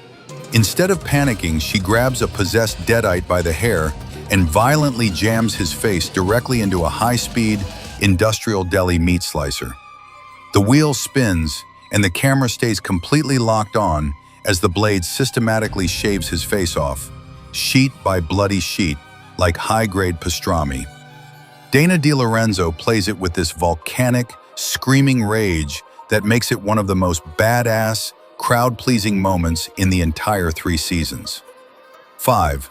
The Delta 88 Demolition Derby, Season 2, Episode 9. Ash's legendary 1973 Oldsmobile Delta 88 gets possessed by the demon, turning his beloved car into a roaring, smoke-belching monster. The carnage. The car goes completely pristine, trapping a local hoodlum inside the trunk. The mechanical parts of the car twist and bend. The trunk lid slams down repeatedly like a giant steel jaw, completely crushing his torso before the internal seatbelts wrap around his limbs and physically tear him to pieces inside the chassis. When Ash finally has to fight his own car, the vehicular slaughter is off the charts. It is absolute, glorious poetry, Marcus. And let's not forget the colon crawl was entirely Bruce Campbell's idea. The writers originally just had him getting choked by the intestines, and Bruce looked at the script and said, "No, if we're doing this, let's go all the way inside." That man is a national treasure who gave his literal body to the genre. I have to completely back you up on that. The practical effects team on this show deserves a literal monument built in their honor. What I love most about the meat slicer scene, or the morgue sequence, is the sheer tactile nature of the fluid dynamics. They didn't rely on lazy, weightless digital blood spray. When a head gets popped or a torso gets split, you can see the density of the sludge, the chunkiness of the prosthetics, and the physical weight of the actors reacting to being blasted by high-pressure fluid cannons. It feels incredibly alive and beautifully grotesque. It's a masterclass in how to do splatter horror with absolute reverence for the old-school craft. But let's be honest, none of that stomach-turning violence would be remotely watchable if it wasn't paired with the show's secret weapon. Shane, pull focus here. Shift gears for us and break down the downright absurd, unapologetic slapstick comedy running through this series. Because at its core, this show isn't just a horror fest. It is a live-action, blood-soaked Looney Tunes cartoon. And Bruce Campbell is our premium cable Bugs Bunny. Oh, you are singing my song now, Chloe. The physical comedy in Ash vs. Evil Dead is an absolute lost art form. People forget that Sam Raimi's biggest cinematic influences aren't classic monster movies. They are the Three Stooges and Buster Keaton. And this series treats Bruce Campbell's body like a literal cartoon anvil. The physical comedy engine. High-octane gore plus silent-era physical choreography. The Three Stooges' visual trajectory. Ash gets violently eye-gouged by a severed hand. He backflips into a wall, landing in a perfect pose. Prop weapons misfire with perfect comedic timing. The absurdist triumph. The audience laughs at the sheer physical exhaustion of a 60-year-old man getting ragdolled by demons. Think about the sheer absurdity of the set pieces they cooked up. In Season 1, Ash gets into a full-blown, life-or-death wrestling match with a possessed, 2-foot-tall Millie Rose doll in an electronics store. He is getting his eyes gouged, his groin bitten, and he's crashing through shelves like a classic vaudeville routine. Except the doll is screaming profanities and trying to eat his face. Or look at Season 2, where Ash fights a possessed colonoscopy camera. Yes, you heard me right. A medical camera snake charms its way out of a machine, wraps around his neck, and starts dragging him across a clinic room while he lunges and flails like Buster Keaton on a runaway train. The brilliance is in the commitment. Bruce Campbell understands exactly how to time a double take, how to make a facial twitch hilarious, and how to sell the physical exhaustion of an aging, out-of-shape guy whose joints are clicking while he's trying to do heroic backflips. It takes an incredible amount of athletic precision to look that clumsy and uncoordinated. It's beautiful, chaotic poetry. It really is. And the sound design multiplies the joke by 10.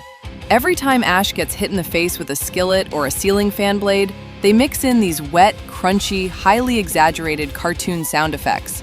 It completely rewrites your brain's reaction to violence. Okay, this is where friendship goes to die at the scare table. Let's lay the cards down on the slab. For me, the single best episode of the entire 3-season run is Season 2, Episode 2, The Confinement. Yes, I know everyone talks about the morgue scene in the episode right before it, but The Confinement is where the show peaks as a self-contained horror movie. Bale traps the team inside the Elk Grove police station, strips a cop's skin off, and plays a literal game of The Thing with our crew. It's claustrophobic, paranoid, and features some of the meanest practical effects in television history. My worst episode? Season 3, Episode 7, Twist and Shout. They introduce a high school track team just to slaughter them. Ruby's plot with the Ash clone goes full soap opera, and it just felt like a massive filler episode stalling for time before the finale. I am going to aggressively disagree with your best pick, Marcus, because you are letting your obsession with skin stripping blind you to the emotional pinnacle of the series. My pick for the absolute best episode is Season 2, Episode 10, Second Coming. Going back to 1982 via a temporal rift to stop younger Ash from ever reading the book? Absolute genius. Watching Ash fight Henrietta in the fruit cellar, with Ted Raimi returning in that heavy, sweating latex suit, was the ultimate love letter to Evil Dead 2. It balances the time travel logic, the raw gore, and gives a beautifully tragic send-off to Pablo before the timeline resets. But my worst episode?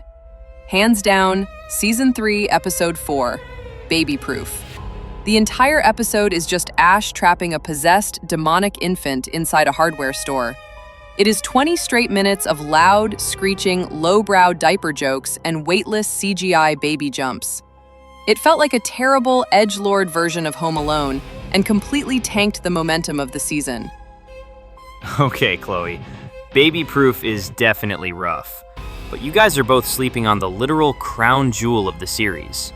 For me, the absolute best episode is Season 1, Episode 1, directed by Sam Raimi himself. That pilot is an absolute masterclass in tonal execution.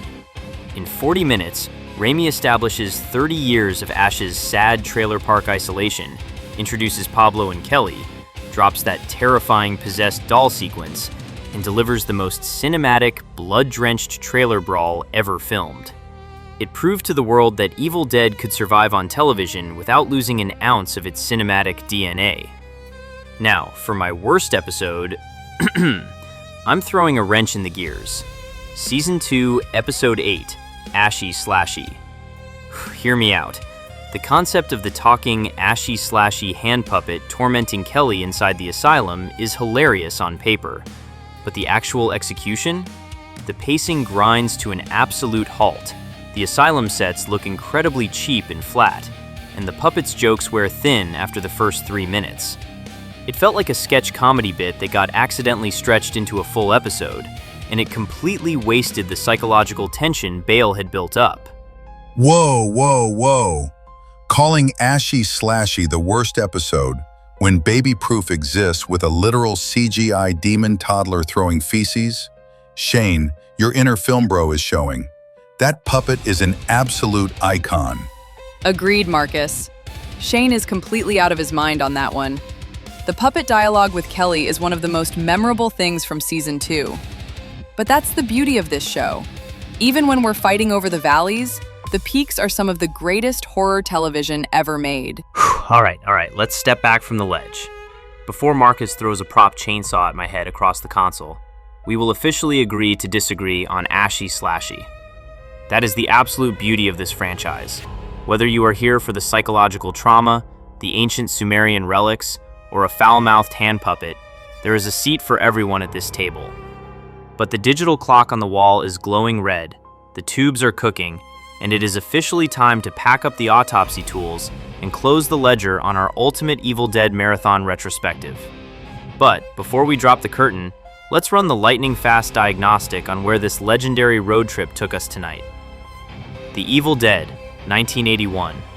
Raw, grimy, independent cabin-in-the-woods dread that started an entire cinematic revolution. Evil Dead 2, 1987. The birth of Splatstick. Bruce Campbell turns his body into a cartoon anvil and reinvents the genre. Army of Darkness, 1992. Full dark fantasy swashbuckling slapstick. Hail to the king, baby! Evil Dead, 2013. Fede Álvarez brings the bleak, hyper-violent, syringe-wielding, rain-soaked biological hostility. Ash vs. Evil Dead, 2015 to 2018. 3 glorious seasons of unadulterated premium cable madness, aging heroics, and a trip down a cadaver's digestive tract. Evil Dead Rise, 2023. Shifting the Necronomicon to a decaying LA high-rise for an absolute masterclass in maternal, cheese-grater body horror. Evil Dead Burn, 2026. Sébastien Vaniček injects raw, breathless French extremity, domestic trauma, and an industrial pneumatic jackhammer into a secluded country house. What an absolute blood-soaked ride. But before we turn off the studio lights and let the static take over the frequency, let's handle the business. If you want our complete itemized scorecards for every single one of these films, plus exclusive written retrospectives on the visual evolution of the Deadites, get your butt over to the digital headquarters at ghostfacehorror.com. Make sure you are tracking the digital madness daily on social media for behind-the-scenes gore gags, physical media unboxings, and immediate updates on the next leg of our slasher tour. And do us a massive solid. Wherever you are streaming your audio chaos right now, smash that subscribe button, hit the notification bell, and leave us a 5-star review to keep the lights on in this studio. We are locking the vault door on the Necronomicon for tonight. Keep your chainsaws gassed, your ears tuned to the dark, and remember, if an ancient book looks like it's bound in human leather, leave it on the shelf. I'm Shane. I'm Marcus. And I'm Chloe. Good night, horror hounds. We'll see you on the next audit. The scare table. Let the haunting begin.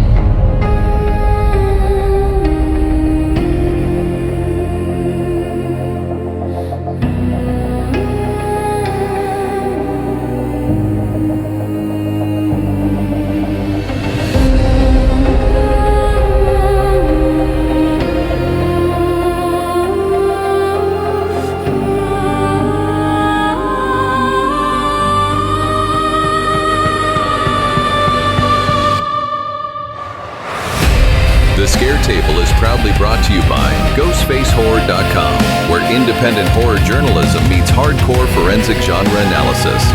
Turn the volume up, lock the front gates, and head over to GhostfaceHorror.com to explore the complete blueprint of terror. The slab is waiting.